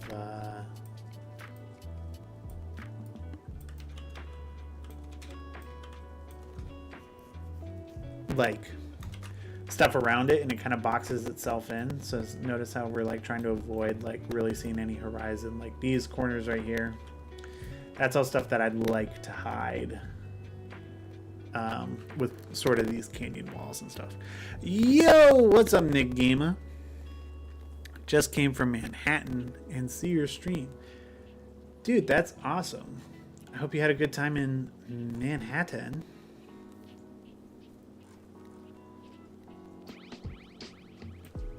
Glad to have you here, bud. Another YouTuber. If you are not subscribed to Nick Gamer CP, what are you doing? If you're watching my stream and you want more content from another good dude, check out Nick Gamer. He's got some cool stuff on his channel. All right.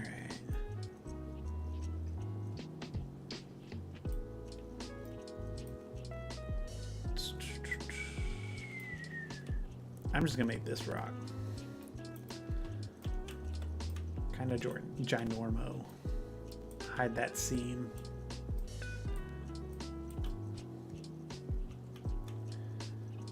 All right.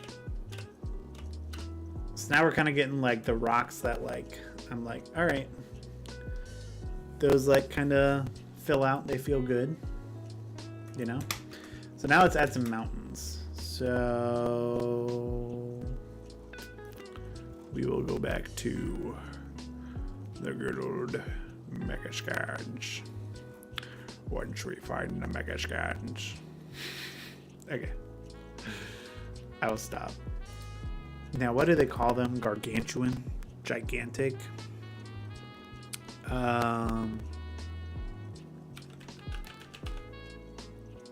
Not landscape. Ooh. I'm blanking on the name. I think it is gigantic terrain. That's what we want. All right, so these assets are jumbo. You'll see just how big these are in just a second.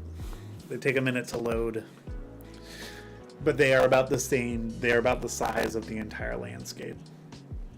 but they're good for filling out that background. Because once again, we just need like where we immediately are to be like the highly detailed area. Everything around it can kind of fill out. So, yep, there we there it is. So like down here, that's where our Helldiver is. So we could legit take this one asset, flip it around a couple times, and honestly probably have everything we need.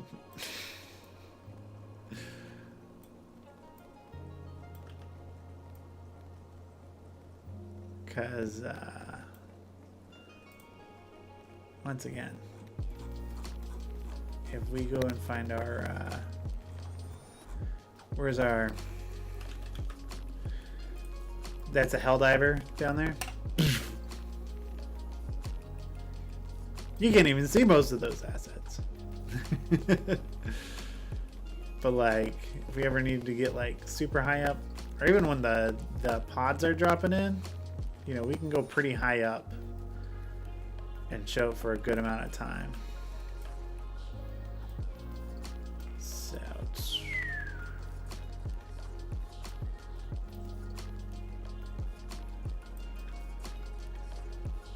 big old terrain.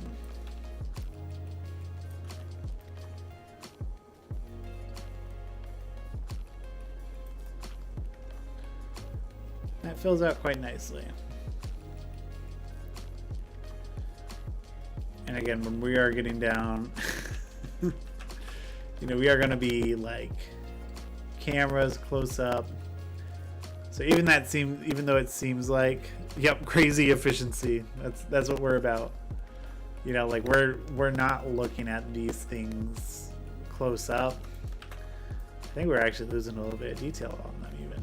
But like, you know, they're not the highest quality thing. But from a distance, when it's out of focus, you know, when you're a hell pod dropping in, like, I mean, we can go right about there. And then our entire map is in here, and we are using this small little section. So once again, let's right to our Helldiver. Just fills it out nicely. What I might actually do is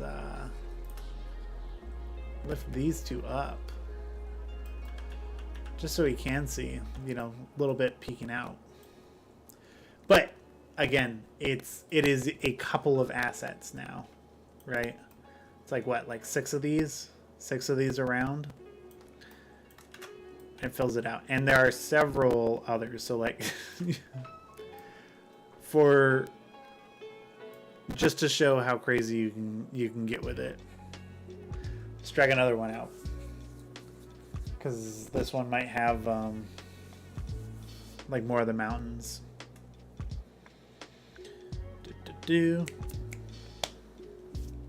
Nope, this one's flat. And there we go. We crashed Unreal Engine, but it's a good thing I just saved.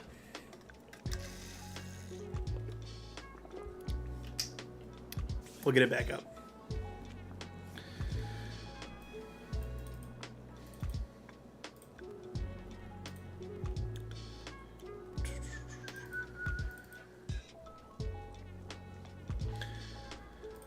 It's fine. Mega scans.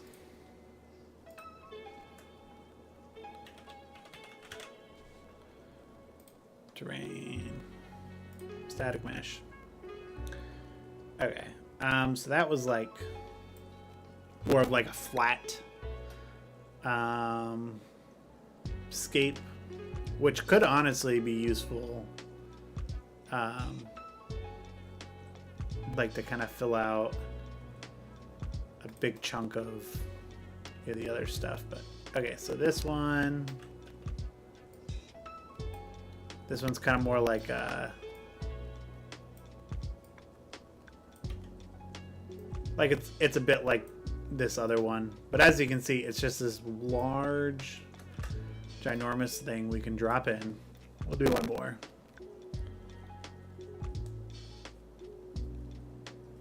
Just see if we can find those mountains. Because like the mountain one, there's like two or three mountain range ones that are just like, you just drop them in, you rotate them, and like you get like so much that changes the entire environment. It's pretty cool. Yep, here we go.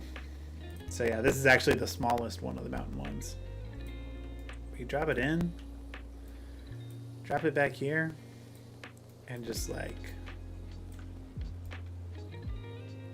crazy just how much more detail you get in. So maybe we'll do like 3 back there. Then I'm gonna gamble that this is another one. We're about to find out. About to find out. Fish isn't super active today. I need to figure out the best way to set my camera up. So, you know, he shows up and entertains.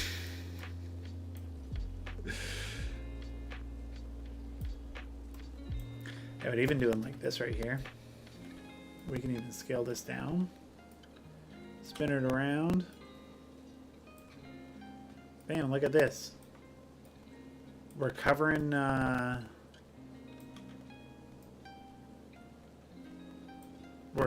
loads more terrain that we weren't before.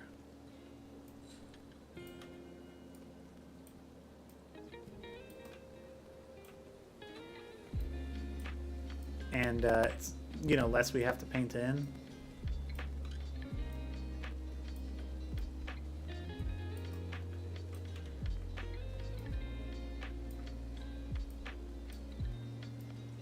It gets kind of trippy looking at it top down like this. But we'll get there, we'll get there. There we go. See, that just like knocked out even more time. Just adding those little bits. And you know, it just makes the terrain look that much more like there's a lot more going on. Like, you know, we can kind of be in this immediate area where we're like, oh my word, look at the ground. And it's like, there's even all that detail in the distance, but really it's just a bunch of repeated assets. All right. Ground. Let's search for some ground. Very similarly, I just really need to worry about this like immediate path that our homeboys are on. So like, you know, they need to cross from here and make their way up. So we can focus on making the ground really pretty around them, but then we can take those same ground assets and just make them larger and kind of paste them around. And then after we've done that, when you paint on foliage on top of that, it creates like actual ridges and stuff. So creating like these kinds of landscapes, it's actually relatively simple. I am just going to grab all these ground assets and we'll see if Unreal Engine crashes or not. It's up to Unreal now. I have no say. I cannot say. While we wait on that, I don't know. I don't got anything else cool. I got my... For anybody who missed it at the beginning of the stream, I was wearing my helmet when I first came on. I can talk a little bit about that because it looks like Unreal's going to be a couple minutes. Let me switch to my big camera. Oh, and there goes the fish. Yo, tons of exciting stuff. Actually, I'm gonna leave my mouse up over here. But so one of the difficult things with making the helmet and just general like Helldivers problems with the Helldivers helmet is they have like this cryoport piece on the back that doesn't actually fit on your head. Like it kind of blocks it off. Oh, look, they're hologram plots. Yippee! But so I made mine magnetic, so the entire back piece comes off, so I can slip the back of it over my head. Actually, if I flip my hat around, zoop, I can slip it over my head and in, and then I can take the back of it and clip it back on. I don't know if it's going to go on with my hat on. Oh, it does. Actually, that's better. I might just keep the helmet on for a little bit. But then it just clips onto the back of my head. And that's how it encases my head inside the helmet. Could you plug AI into Unreal Engine? You definitely could. That is like kind of like an open-ended question. Because there's AI, like if you're looking at like image generation, I suppose you could, but you could also like use AI to create like height maps. So like your environments could be done that way to get a basis. You know, there's AI as far as like NPCs and how you want to move them around. That's what I'm looking into to do like the armies, kind of like how they did Lord of the Rings back in the day. Jazz like that. So that's a pretty open-ended question. You know, Unreal it's a crazy program that people are constantly finding different ways to use it.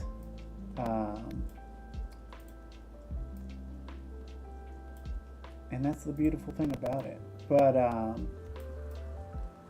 sorry, I'm trying to pay attention to how many ground plots I got here. I like to use it for like cinematics, animation, environment creation, lighting, rendering, all that jazz, because it allows me to see like what I'm actually creating in real time, like we are right now. Whereas in a lot of other applications, you'd be pretty restricted. Sick. All right, so these are all kind of our different grounds to choose from, grounds to stand on. All right, I'm not gonna lie. I feel like I always need like a few minutes to like warm up to in this helmet, because it does make it it's hard to breathe in at first, and I don't know if it's like anxiety or like claustrophobia or what, but like there's a little bit where like it's like, ooh, you can like it, you just feel it. Know what I mean? So I'll probably take it off, because I'm also trying to like focus. I am also sleep deprived,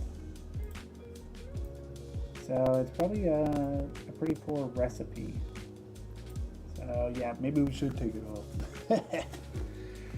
Ooh, my head's stuck too. My ears are stuck. Ugh. There we go. We out. We out. We out. But that's what it looks like. It's cool. All right. Back in business mode. All right. All these rocks, I think, could probably shift over. Actually, these are going to kind of start making their way into this ground. I think these rocks could really surround this rock nicely.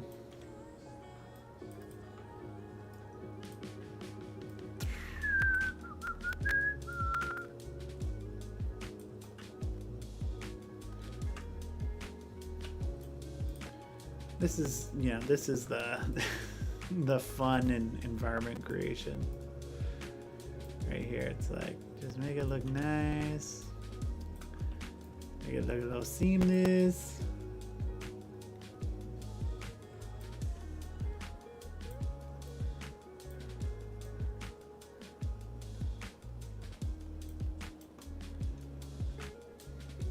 And just build this stuff out.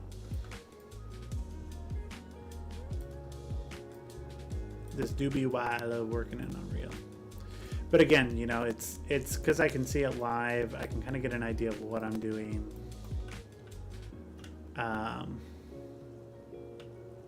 Without like having to wait for it to render, which is so nice. It's what makes Unreal Engine so powerful. You know, even when it crashes, I always remind myself, whenever Unreal Engine crashes on me and I feel like getting upset, I'm like, okay. Literally what I was doing right, like moments before it crashed was impossible a couple of years ago. Impossible. I am doing this, granted I have a decent computer, but I'm doing this on my home computer. And it works on, you know, if you have a computer with an NVIDIA GPU or an AMD graphics card, I think AMD works with Unreal Engine. You're set. You're golden.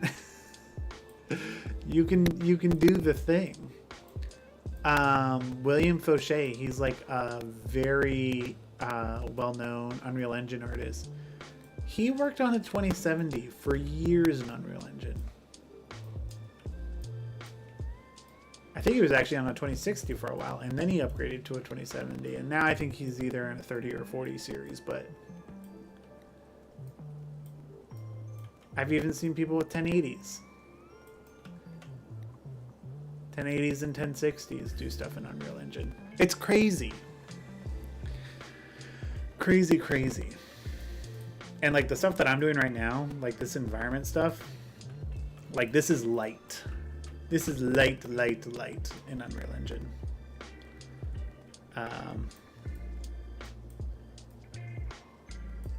You know, you could probably do a lot of the same things on your computer, regardless of spec. It's when you get into like the more complicated things that it gets difficult. Okay, this asset is shaped like a banana. I don't want to use it.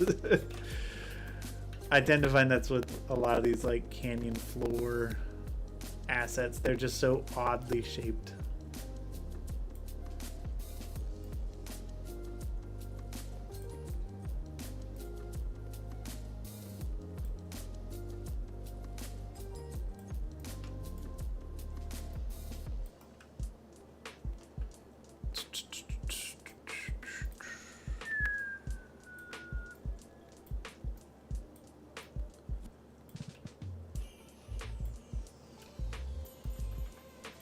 Another thing with like storyboarding this stuff out is like I also have an idea of like whether or not I'm gonna see the feet, which if you don't know, that's like one of the hardest things in, well, it's not one of the hardest things, it is one of the more annoying things. I'll phrase it that way. In animation, it's just making sure like the feet look like they're convincingly touching the ground, and there are a lot of problems that can arise if you don't address that properly. And you know, in this one, in the Helldivers project, you know, there's some extra lengths to make sure that looks better. You know, we really want to put an emphasis on body animation in the Helldivers project. And so, like, you know, we have some processes in place, but generally speaking, if you can not show the feet, that's like ideal. Ideal scenario to be in. And then if you have to show the feet, you know, try and come up with another reason why you shouldn't. And then at the end of the day, if it's necessary, then, you know, do what you need to do. But it does help a lot, just like, you know, thinking in those terms.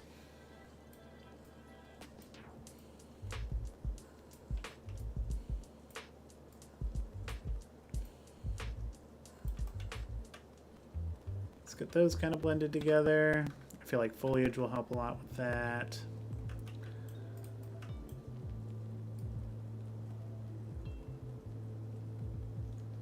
Yeah, I'm mostly looking for stuff to break up the landscape.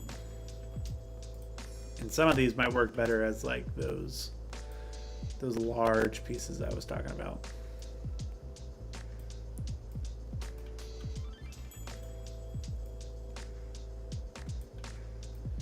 But it's also like, you know, I don't want to get like so tied up in the minutia. Be like, every detail has to look perfect. Because if the camera's not looking this way, it doesn't matter. Like when I get my cameras in, and then if it's like, yeah, like this could use some work, then yes, I'll go in and do it then.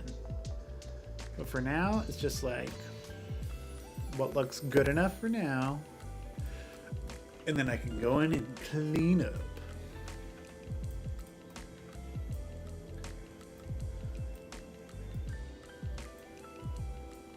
Something I would probably advise against generally is I am mixing a lot of different biomes and stuff here. They're all kind of like in that same, like, it's a rocky whatever. But generally you don't want to do a ton of that.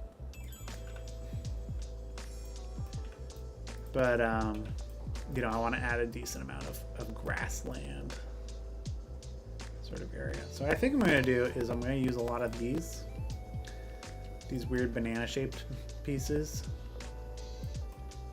and build out some more like nice looking big chunks, just to give the ground a lot of diversity and break it up a good bit.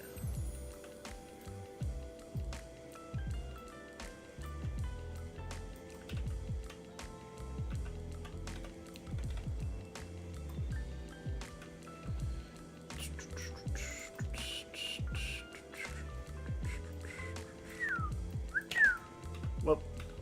Went too far, buddy boy. All right.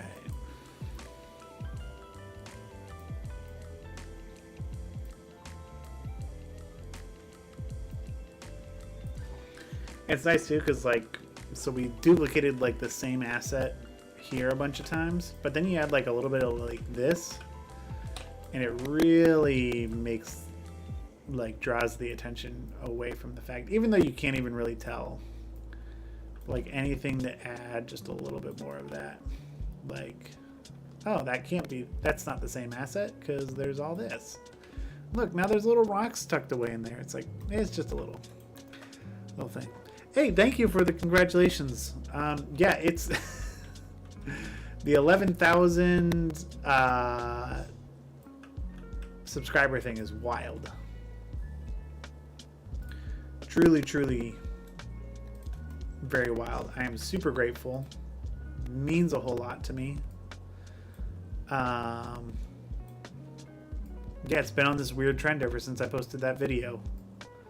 It's been like 100+ subscribers a day. I'm like, what do I even do with this? It's very weird. I am super grateful. It means a lot. But thank you for the congratulations.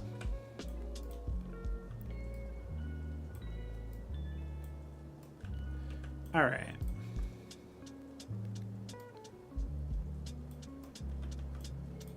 So let's take all these and let's fill out our ground a little bit more. It's like this, for example. It's a tiny rock, right? But here in the background, it makes for a nice big rock. And once again, we get close, it doesn't look good, but from back here, looks totes adorbs.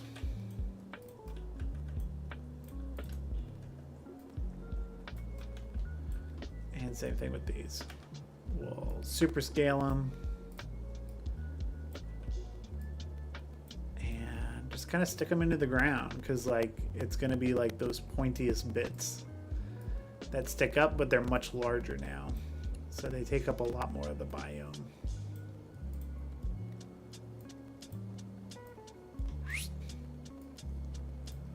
Sure.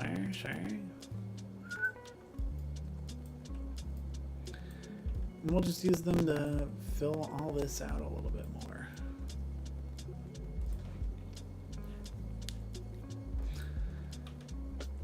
And again, it really depends on how much we're going to be seeing.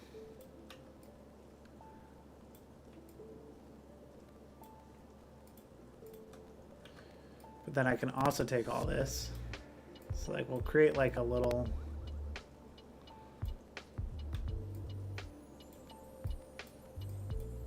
pockets of things throughout here. Really try and get them to, you know, look like some sort of ground.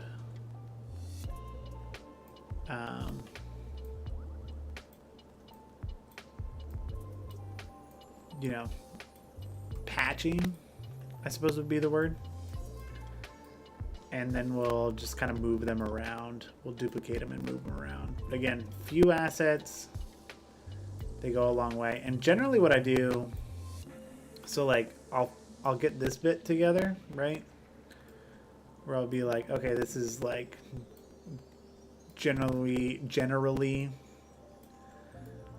like what I want it to cover, and then everything else I'll place foliage in like these other areas, and it tends to look pretty good. That's a little trick that I haven't heard anybody else talk about. Maybe somebody else has, but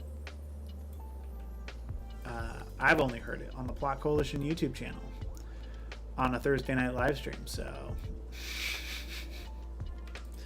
that's our fiendish banana shape.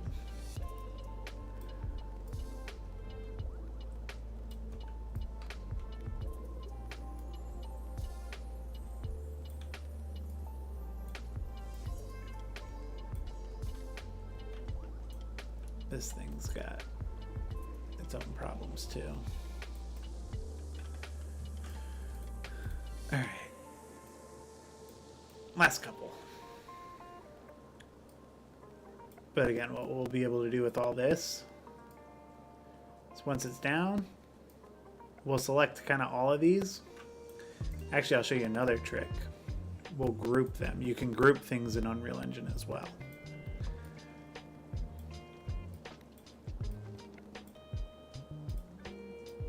And we can move these, like kind of create this patch and then move it around to cover a lot more ground space.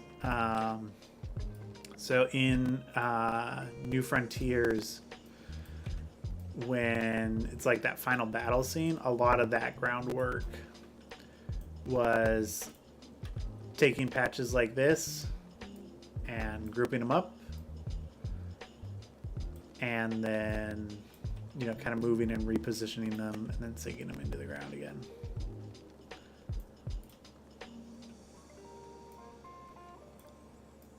This one still has just a little bit too much poking out. That little bit, I think I'm okay with. All right, so we'll do a save.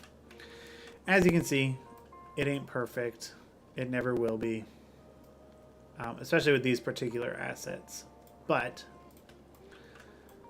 let's select them.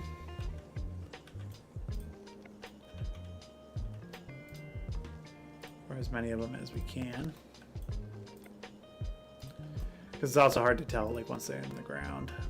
So if you don't get them, all, hey, it's not that big of a deal.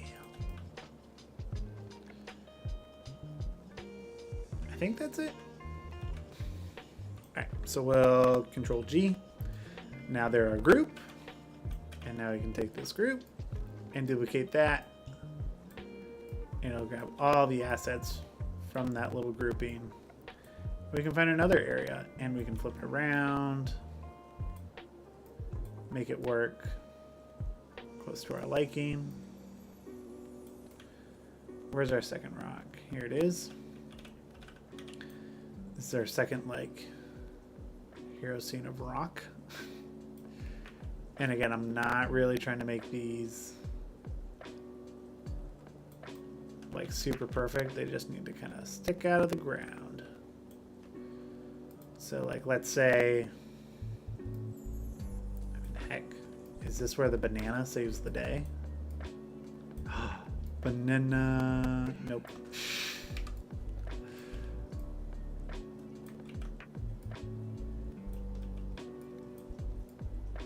But like here,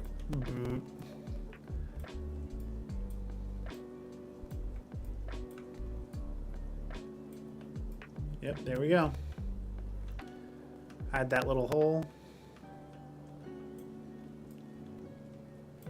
We'll hide this hole too.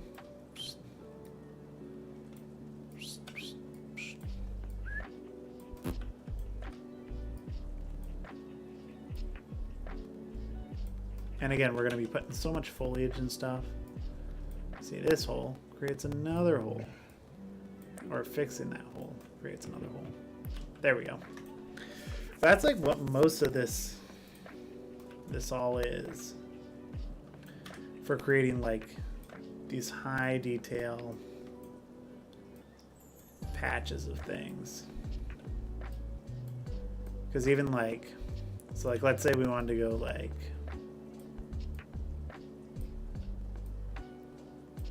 even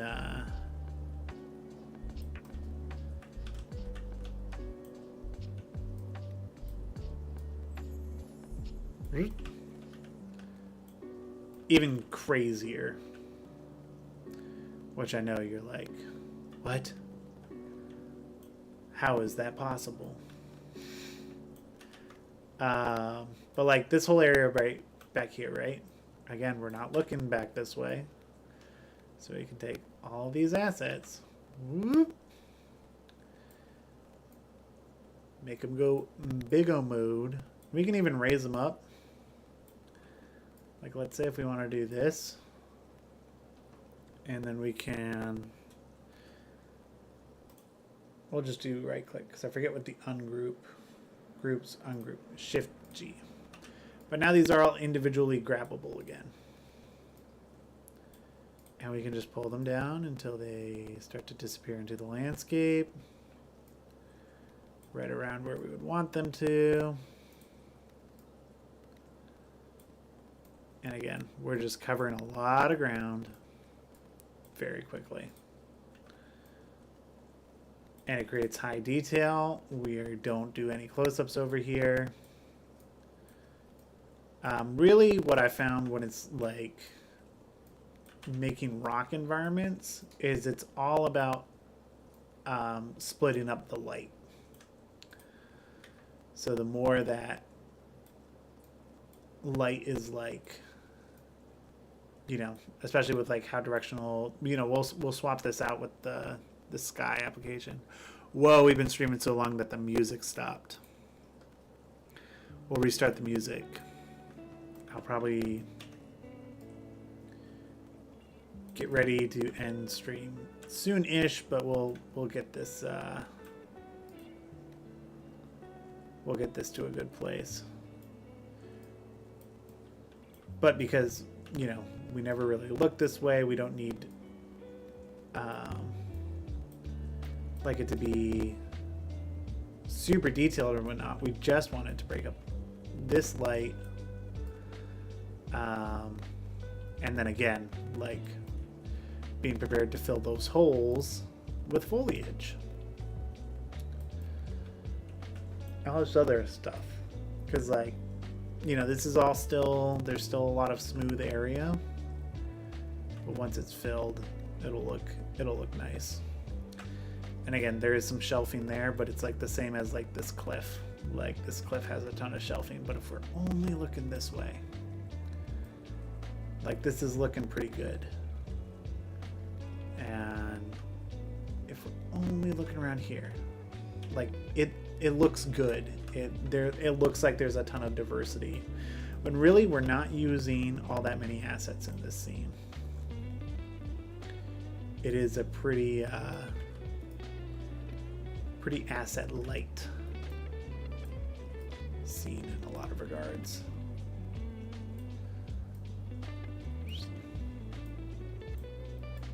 And again, all those rocks and stuff we placed at the beginning go a long way to just making this feel like there's a lot more going on than there actually is. So like we can pull a bunch of these down.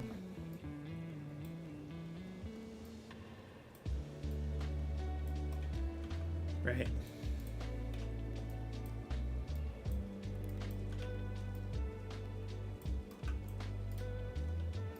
And instead of painting down like a bunch of individual rocks, these just allow us to, you know, kind of break up the ground with more interesting shapes. Which, once we start painting in the foliage, you're going to be like, wait a second. Where did it all go? And I do kind of want to try painting the foliage with my pen. I think that'd be a neat thing to try.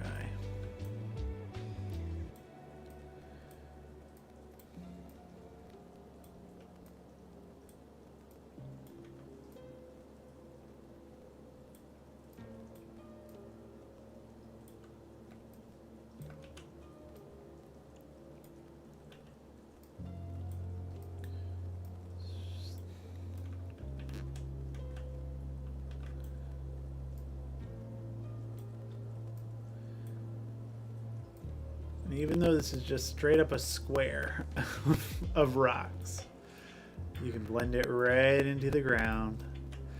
And then all of a sudden that sand looks way more natural. Great music in the background. Where did I take it from? This is, I get my music from Artlist. So I have like their like small creators thing. It's like $9 a month.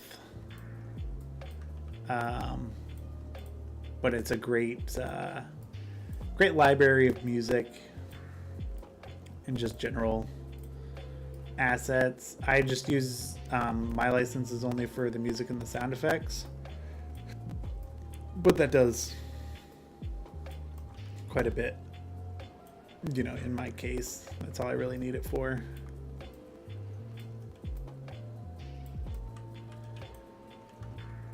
And for my stream music, I legit just went, I was like, chill lo-fi beats, and I downloaded like 2 hours worth of songs and just used that.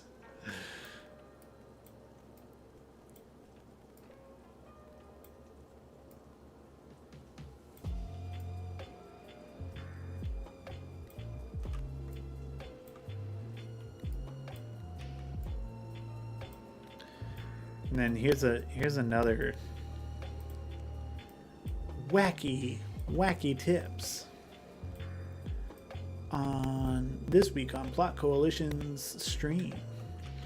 So say like I like these rocks, right? But I want them to match this sand a little bit nicer. That's what we'll do. We can either duplicate this and use that as the instance and open it up, and I can change, you know, some parameters in here. So like, let's say I wanted to tint it to be like more orange, right? So I mean, that looks pretty good. That would blend into the environment pretty well. But you can also just like slap other textures into here, and it usually does a pretty good job. But I mean, I even think doing that right there, like that, looks nice. But now this looks like a completely different rock asset, right? It looks like we're using like millions of other rocks. Nope. Just the same patch. Just a little bit differently colored and laid out.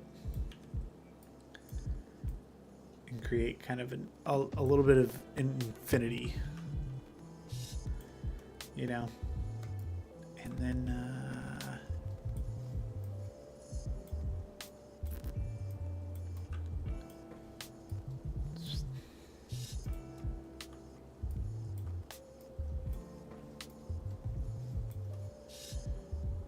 maybe we'll pull just like 2 more out here just to taper.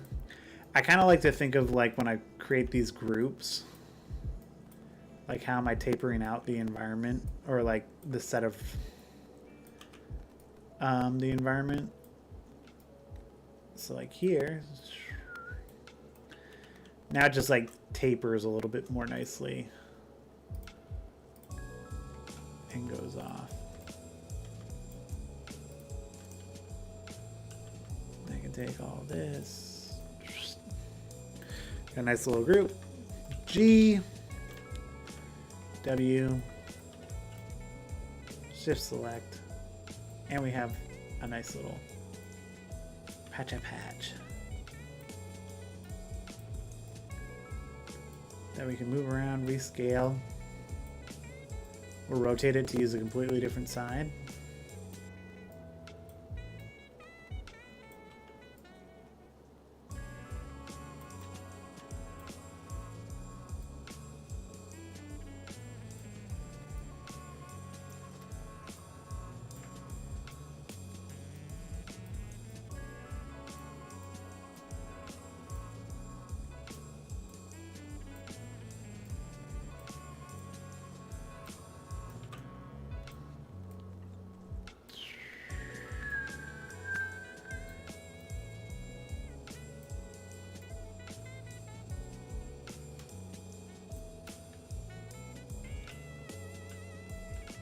Now we got ourselves a little a little quarry. And see, you guys know the secret now. Nobody else will be the wiser.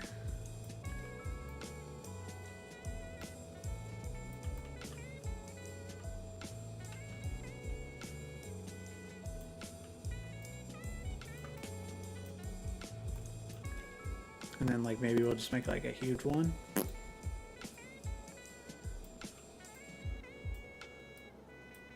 And really taper that out around all the smaller ones. And again, it just makes it look like there's infinitely more detail than there actually is. Maybe we'll take one more small group. Maybe even make it smaller. Just entirely, you know?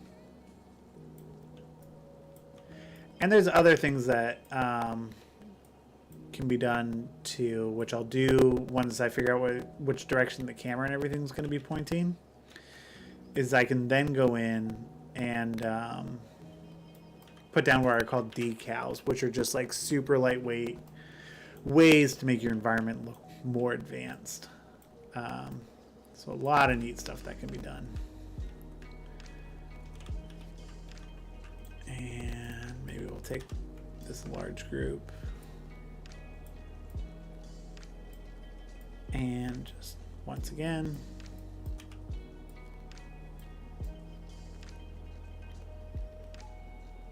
fill out kind of this area. This can all be foliage in here. And I kind of like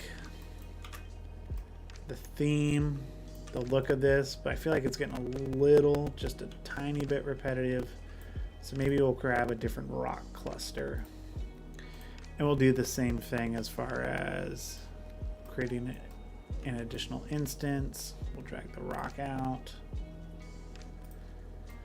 We'll select this one and we'll tint this. Let's get in close just to see how it's looking. But then we tint this to be more of that sandy color.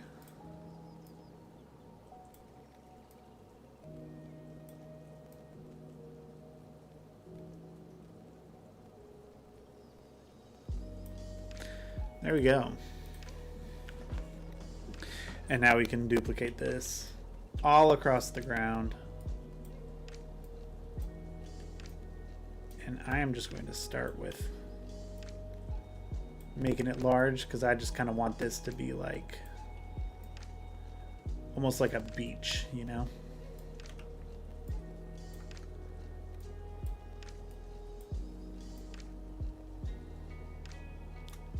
So we'll use that same principle. I'm going to make this, I go like that, but then we'll just flip it around so it doesn't follow the same inherent pattern of where the rocks fall. And once again, like we did in the very beginning, going through and just painting that landscape with all that uneven terrain and using the erosion and all that makes it feel like, you know, these rocks are cutting into the earth in different ways when really they're just like, you know, more or less all doing kind of the same thing. They just pop up and appear in different ways.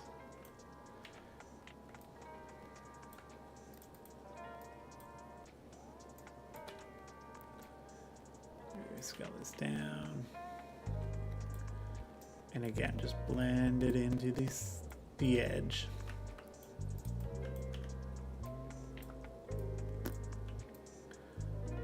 That like that.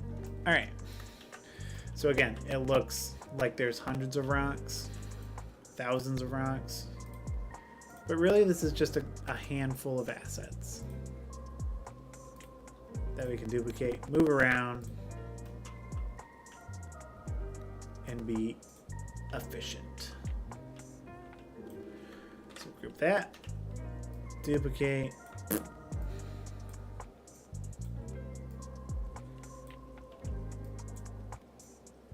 there you rotate it 90 degrees, duplicate, zip, zap.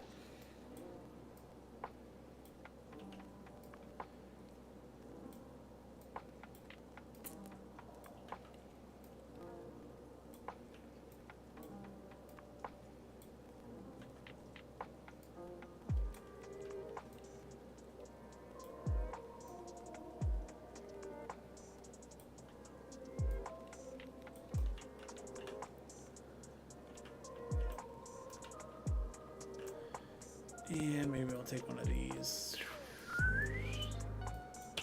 Just make it ginormo.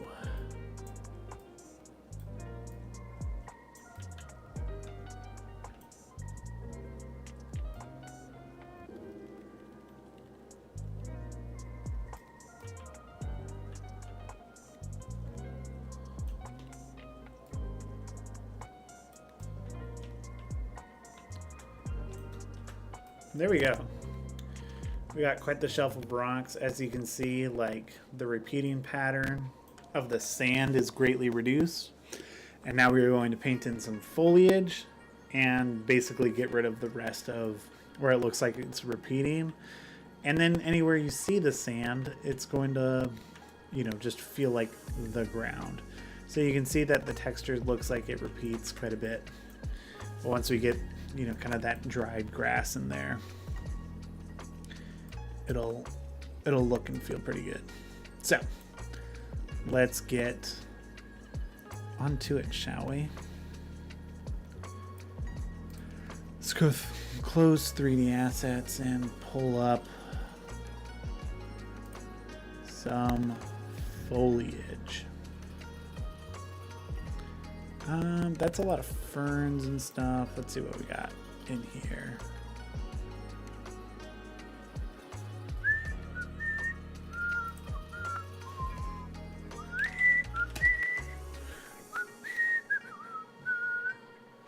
I don't know why I'm whistling. I don't even know what that's from. I know it's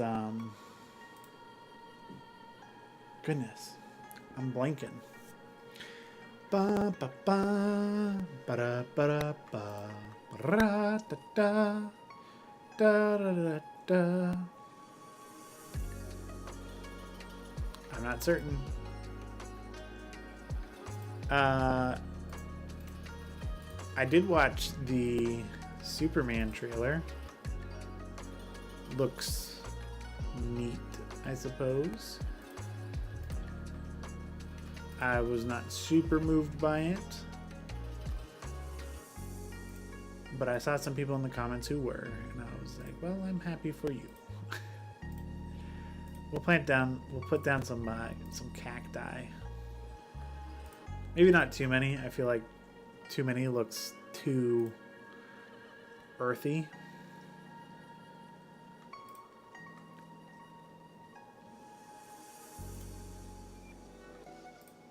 I feel like the less identifiable the foliage is, the better it works in the Helldivers aesthetic. I think these should be a good base. Just some dried, nice looking stuff. What I like about in-game, the planet Shelt, it's like very, it's got a lot of biodiversity. Like, it looks like a planet that could like host a lot of biomes. And I've never liked in sci-fi where they're like this. Oh, the fish is pushing all the seaweed toys in the way. But it's like this entire planet is a single biome. Like Tatooine, the desert planet. Or Kashyyyk, the jungle planet. It's like, where do you think those planets come from? They come from a real place. Alright. We're going to do a big old save before we start planting our foliage. Alright, so here we go. The moment you've all been waiting for. We got our foliage ready to paint. We're going to go to the foliage tab. Oh, look, it's already been pre-added. I'm just making sure there's no trees in here. Nope. Sweet. I have all this selected. Now I get a brush, right? So first of all, you need to turn the paint density down real low. It cannot be high whatsoever. But I am thinking I am going to paint on my tablet because I think it would be quite delightful. Alright, so we'll start I'm going to start over here, and I'm going to paint on my tablet, but it's a duplicated viewport, so you'll still be able to see everything that's happening. So let me put on my fancy don't get my ugly fingerprints all over my screen glove.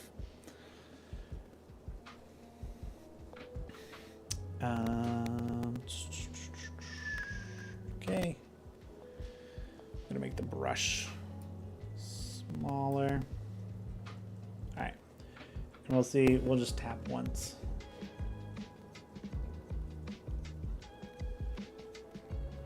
Okay, that is a lot of foliage.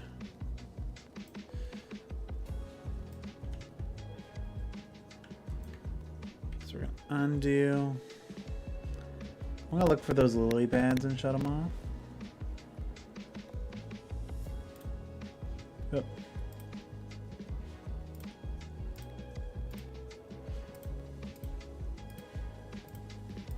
I didn't realize I grabbed. I didn't realize I grabbed.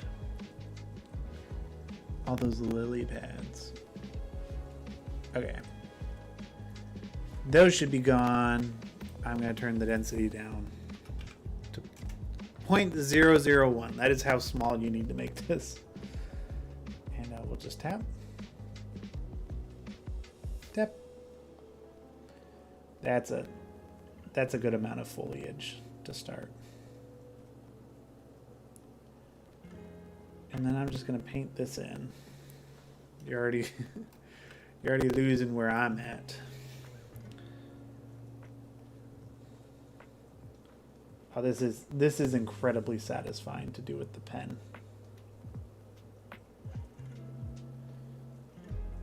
But yeah, we'll just paint this in and make it look nice. Now you will notice there are some like shelf issues. Some of them I'm not too worried about, simply for the fact of when it comes to doing it in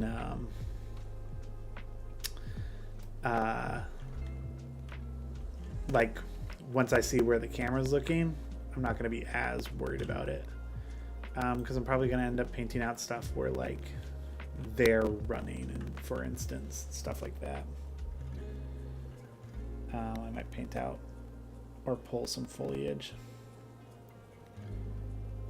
Oh my goodness, this is life-changing. Doing this with the pen, bro.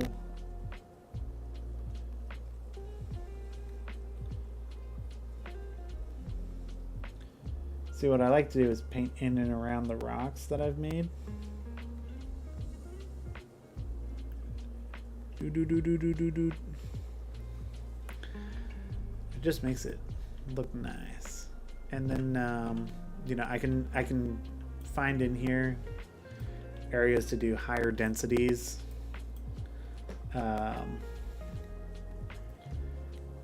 Higher densities with a smaller brush or a larger brush if I really wanted to, like, you know, like if I wanted to hit, hold up, it's weird to do it as a whole viewport, but like if I wanted to hit this whole area, actually, well, this, it does control my brush size. Oh my goodness. Yay. See, now I just tap. It's going to fill everything in that radius. And then if I want to turn that density back up, actually, let's just delete a 0 and you'll watch it. Watch how much plantage.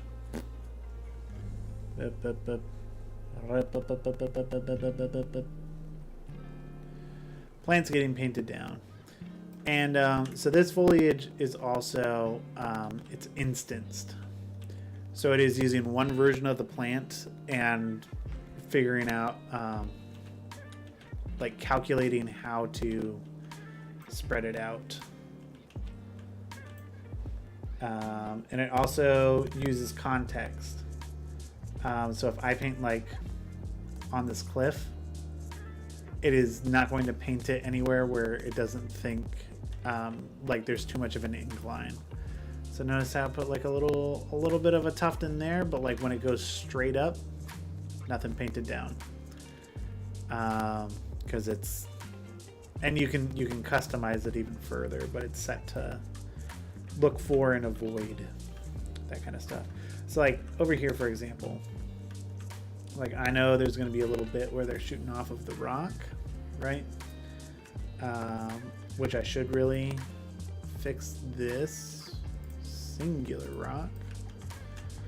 That should not shelf right there. So let's just clean that up. There we go. And we'll go back to foliage painting mode to paint us some foliage. But I can do it in a higher density, kind of around this rock, because I know I want it to look good. Or like, you know, feel a little bit more detailed. So see, I can do that. Ooh, what's this? Lots of foliage? That's right. Now when we're peering over and we're looking at these Helldivers, they have all this foliage near them. And there's rocks and all this other jazz.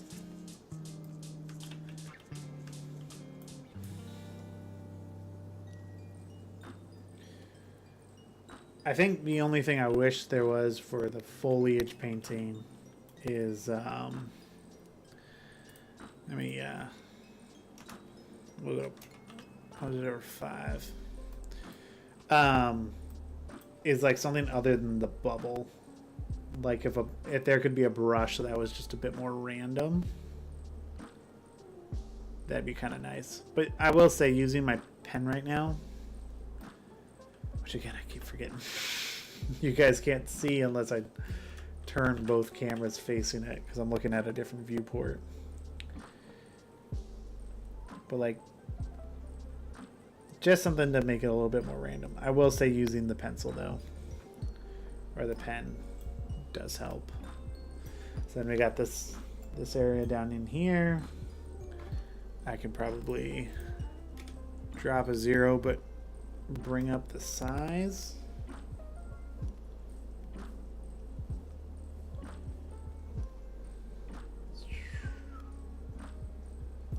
Foliage painted in.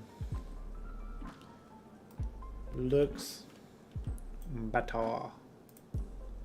I'm gonna just tap in a couple of these extra areas.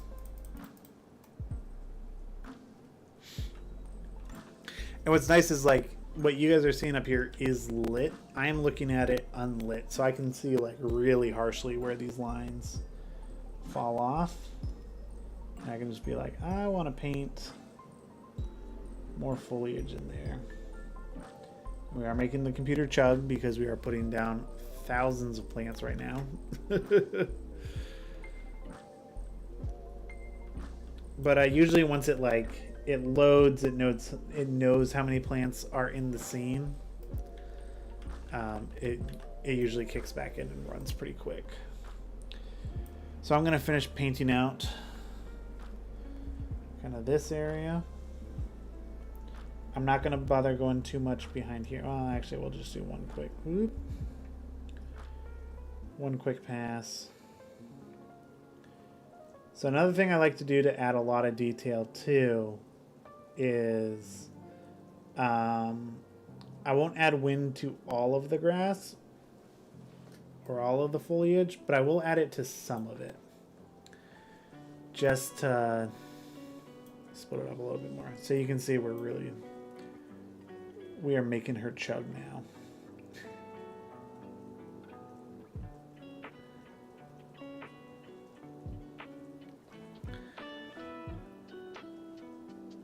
And usually if you turn off foliage mode, it'll start to... we are chugging the computer right now.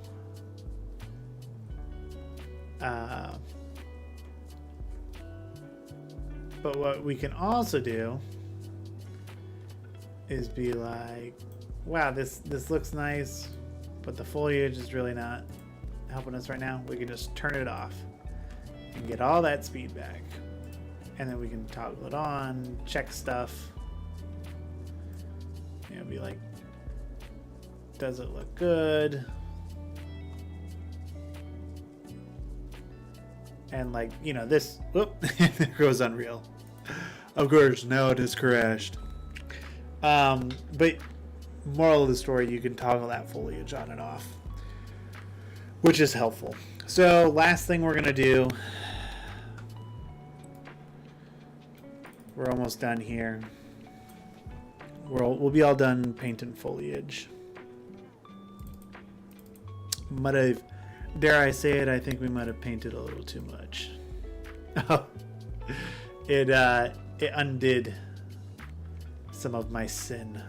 So, which, like, to be fair, I don't think it was necessary all back there. Probably a lot of area where it's not super necessary, but you know, it just helps fill stuff out. And again, once I know like where the cameras are looking and all that jazz, we can do even more. Last thing we're gonna do is light the environment. So we have a pretty good, and like again, if we go top down here, there's still some gaps, some holes. Once I know exactly where the camera's looking, you know, I can fill in even more, even if that's just like you know, like even if I take one of these pieces, watch this. If I take this guy and I bring him over from a sky view,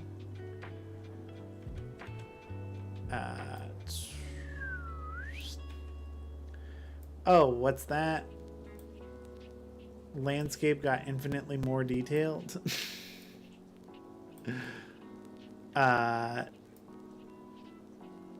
It helps. It certainly helps. Which, man, that foliage is really eating at my computer.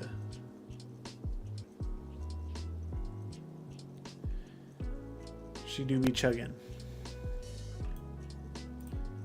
We'll turn off the foliage for now.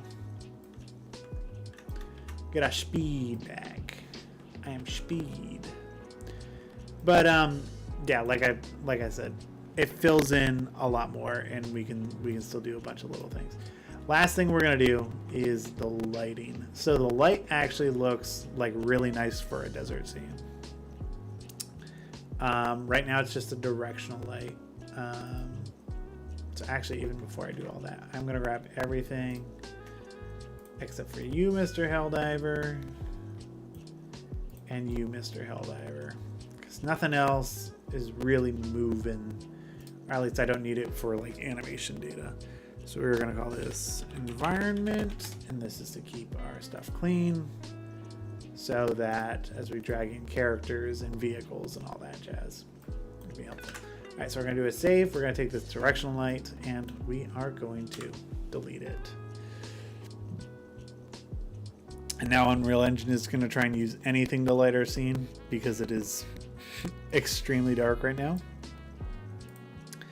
I'm going to drag in a post-process volume. I'm going to set it to infinite extension bound. And set the exposure to 11. All right, so that's set up. Now we're gonna go in Ultra Dynamic Sky and bring in Ultra Dynamic Sky, which is one of my favorite plugins for doing the sky, weather, clouds. It is the best tool out there for it. So we'll let it load up. Let's put in all our clouds and stuff in, making it look nice. Nice. All right, so what we're gonna do is we will save. We'll take our Ultra Dynamic Sky. There are two things we need to do. One, we need to shut off the exposure settings. Boop. So it uses that post-process volume we just created and not the default sky. We want to set this to a good time of day. So for this scene, let's say this scene takes place at 5 p.m. So that is 1700. All right, some nice light. This would make the Helldivers for a majority of the time backlit, which does have a nice aesthetic to it. It does look nice, but I kind of want to put, like, I don't like how much light is shining on those, so I want to change the direction of the sun. So let me grab the sun, and I can take it and I can change the yaw and the pitch. So I believe it's the yaw. Yep. We want it to go all the way around. Around the world, around the world, around the world, around the... Whoop! That's the fish. But we can make it sunset. Like, this is what's great about this plugin. Oh, it's gorgeous. Oh, this plugin is so good. But we don't want that right now. We want to put the sun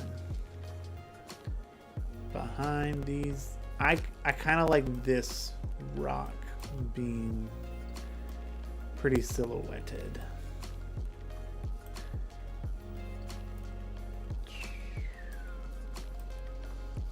That feels pretty good. And then we can probably bring down the cloud coverage as well. So we'll probably make this closer to 430. So it'd be 1630. Put the sun a little bit higher in the sky. But we'll also go back down to the sun settings. And I don't want the sun to be very soft at all. We can set this to like... Oh, that's for the actual radiation. See? That's making the actual sun softer. So we'll set that to 2.8. Is it sun disk intensity? Oh, that's the intensity of the disk. Sun source angle. Where's the one that controls the...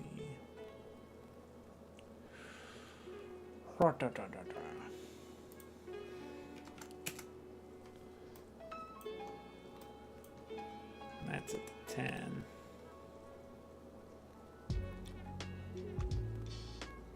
I believe it's scale. Where's our Helldiver? He's the true teller of what we want the shadow to really look like. Nope, these are still specifically to the sun.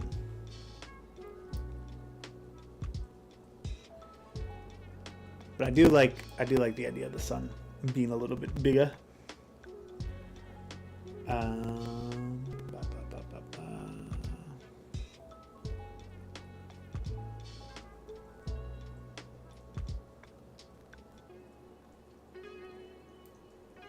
Oh wait, I think it is the source angle. Yep. So see how it's making the shadow spread out more or less? I want that to be pretty low. I want these to be pretty hard shadows. Not like that hard, but like pretty chiseled.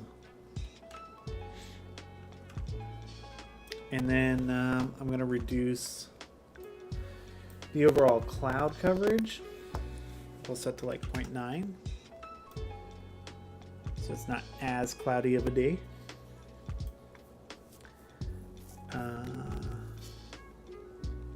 Fog is currently set to 1, but what happens if we set it to 3?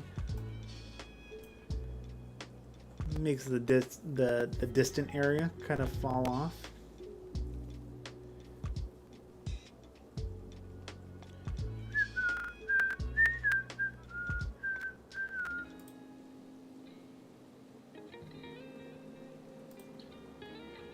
Goodness. Oh, you can switch that to space now? The guy who made this also just like did an incredible job. Like he keeps it up to date like crazy. So like these tabs weren't here a couple of months ago. He's just really on top of it.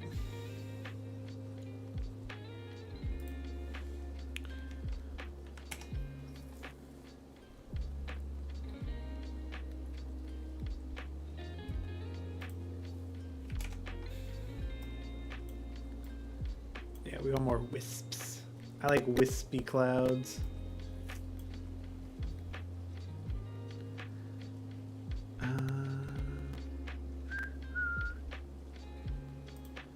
Simulate real stars.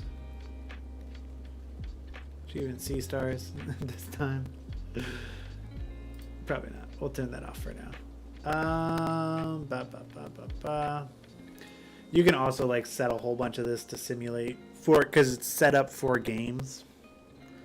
But for now, we are just using it for,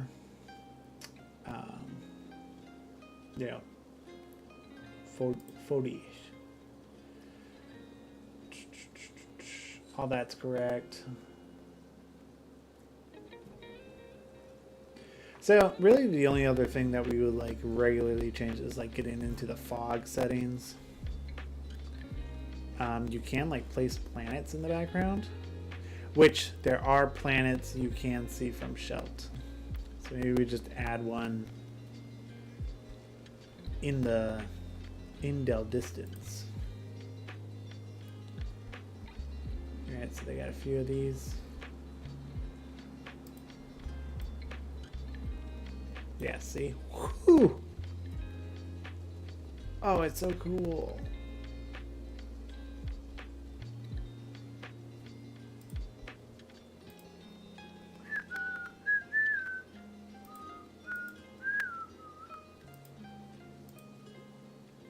Can you add more than one?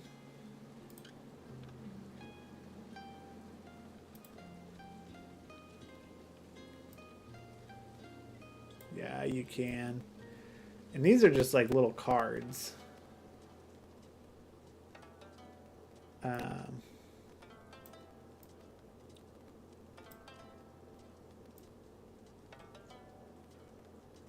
Like these aren't anything like super special by any means. But they're just neat to have. Hey, Zombie Badger, welcome, welcome. Glad you're here, my man. Good to have you here. All right. Are you making the Illuminate fan film? No. I've spent too many months. Too much of my time studying this. By the time this film comes out, the Illuminate will be like a regular thing.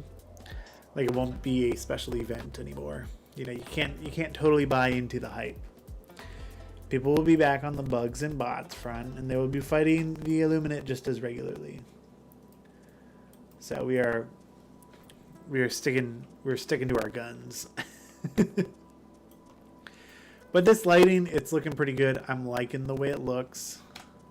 You know, I would probably comp in a more realistic sun flare. I think if anything else, the only other thing I would probably do here is take the bloom and switch it to convolution. And that just gives you something that looks, you know, much more realistic. Maybe turn the intensity up just a little bit more. And you can also do like a whole bunch of other things in here as well. You can choose like a specific type of like bokeh you want, which I don't know how much I have in here, but so like if I want to go for this, for example, turn on the lens flare and then just like have it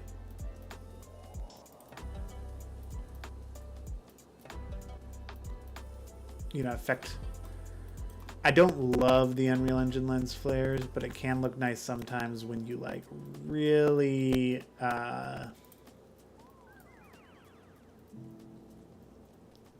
tweak it to be super subtle. Like when it does that, like there are some things that were like when I watch something, I'm like, well, that was an Unreal Engine lens flare. Like when they announced the Halo stuff, it like looked cool, but I was like, guys, turn off the Unreal Engine lens flare. I don't want to see it. But like here, this gives some nice, just like artifacting. All right, so we'll do all this. We'll turn our landscape back on just so we can see what we did, and we can watch my computer melt.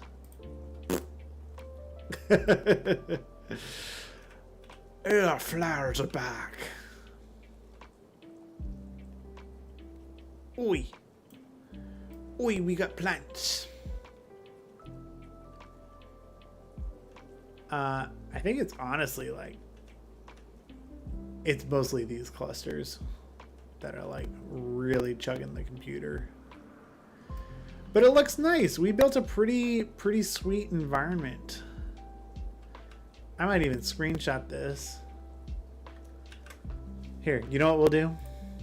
For everybody who didn't want to join us, we'll make a little thing.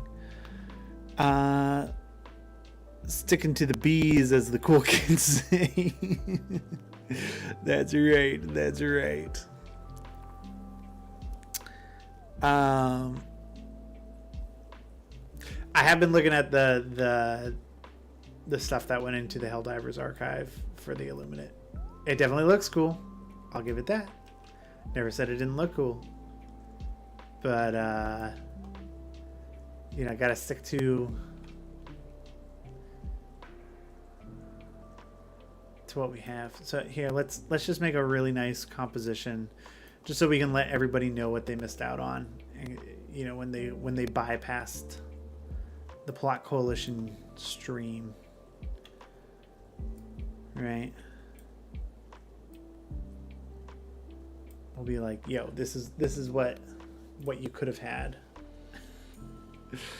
Let's go grab our planet.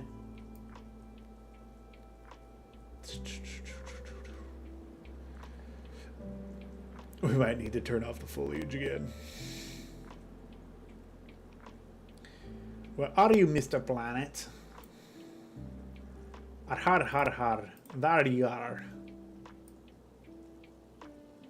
Alright. Oh, where's it going? Did it go under? Did I accidentally put the planet under? Yep, that's 100% what I did.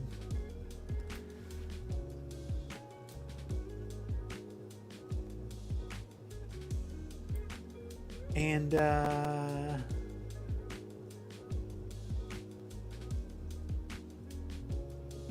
let's see here.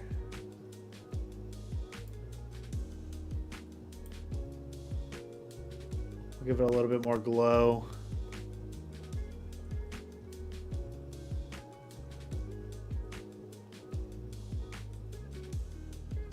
Ooh, render ring. We can put a ring around it. Let's go. Our planets are gonna go crazy.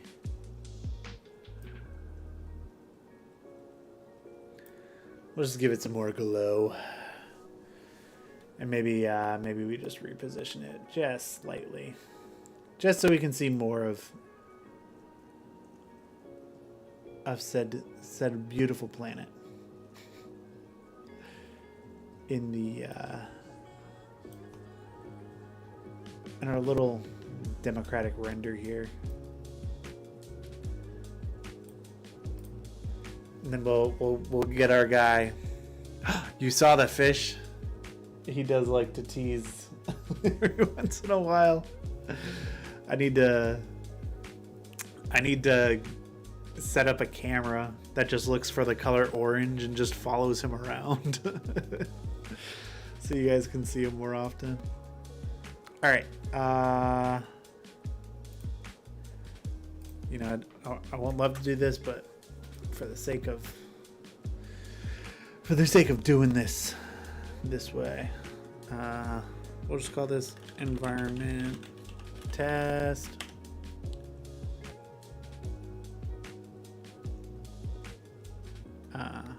Yeah, environment test.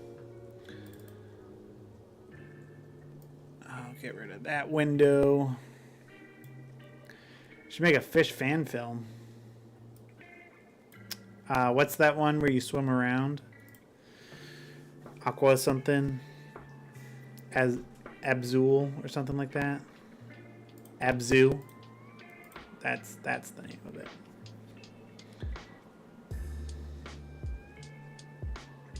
Alright. Let me take my second viewport here. And I am actually going to go and turn off the foliage while we pose this guy, and then I'll turn it back on to snap our screenshot. Foliage, get out of here. I wanna be running at 120 frames. Alright, I'm in my second viewport right now. To get this guy posed, but you guys can look at the pretty landscape. And I'm just gonna do this quick and dirty.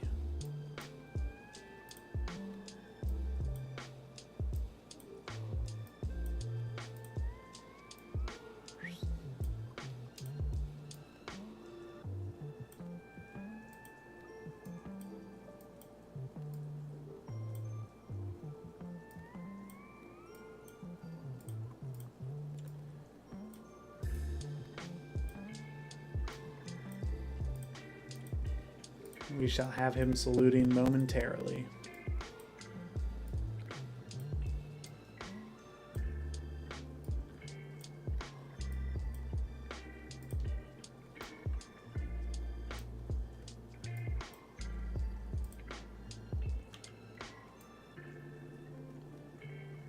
Put a little bend in his knees.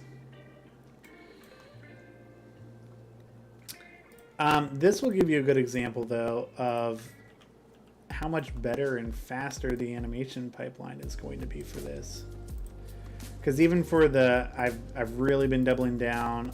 Like, I'm able to use these great rigs for the Unreal Engine mannequin,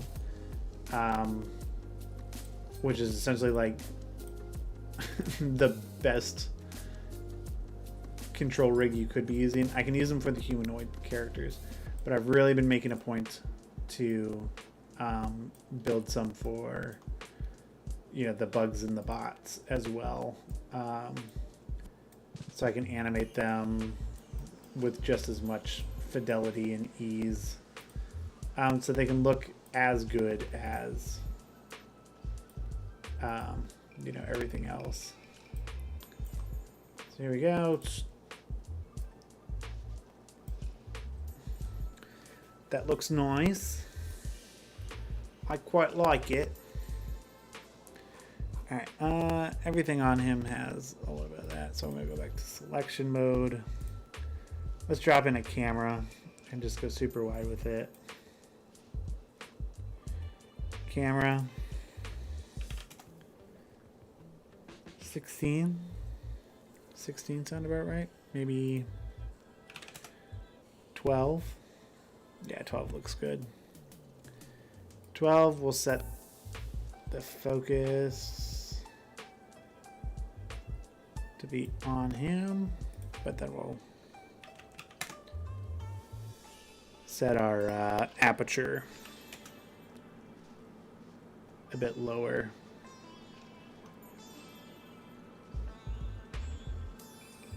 All right, we'll turn on our foliage.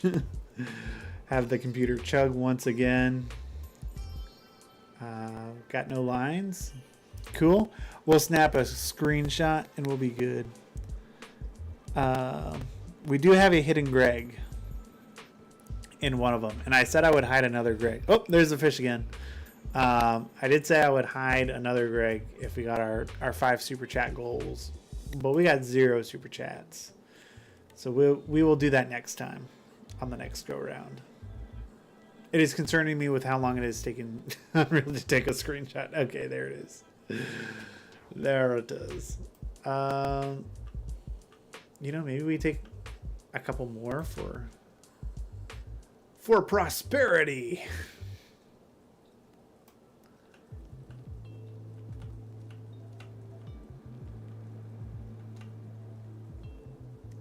You know what? I like the look of the one. If anything, we would go closer to this guy, but then we're not really showcasing the environment. So unless we want to do like a wider of the environment, really show our Helldiver. Listen up, valiant Helldivers. I just got back from the surface, and it's not pretty down there. You all think you're ready? You might be. Some of y'all might even make it out this time. The bugs and the bots have committed an abominable act. The sick and twisted metal minds of the automatons. It's part of the script. I have it, golly gee whiz, I have it near memorized. Alright, I like that first composition. I think it looked good enough. We'll post it up and be like, hey, yo, this is what you missed out on. But yeah, that's pretty much it. This has been a much longer stream than I anticipated, but I had a great time. And thank you all for joining, hanging out. And if you know are new to my streams, we do this every Thursday. You know, we do a little bit on the project. Sometimes we do some gaming, stuff like that. You know, sometimes we'll do a little bit and then we'll game with folks in the Discord, whatever it might be. it's always a good time. So thank you so much for watching up to this point. It's been fantastic having you, interacting with you. Don't forget to like and comment on this stream just to drive that engagement. It would be very, very appreciated. And if you want to become a member, feel free to do so. That is greatly appreciated as well. It starts at I think it's $2 a month. It's like $1.99. But if you can't afford that, I totally understand. I am just happy you're here and enjoying the content. But with that, we will be seeing you next week.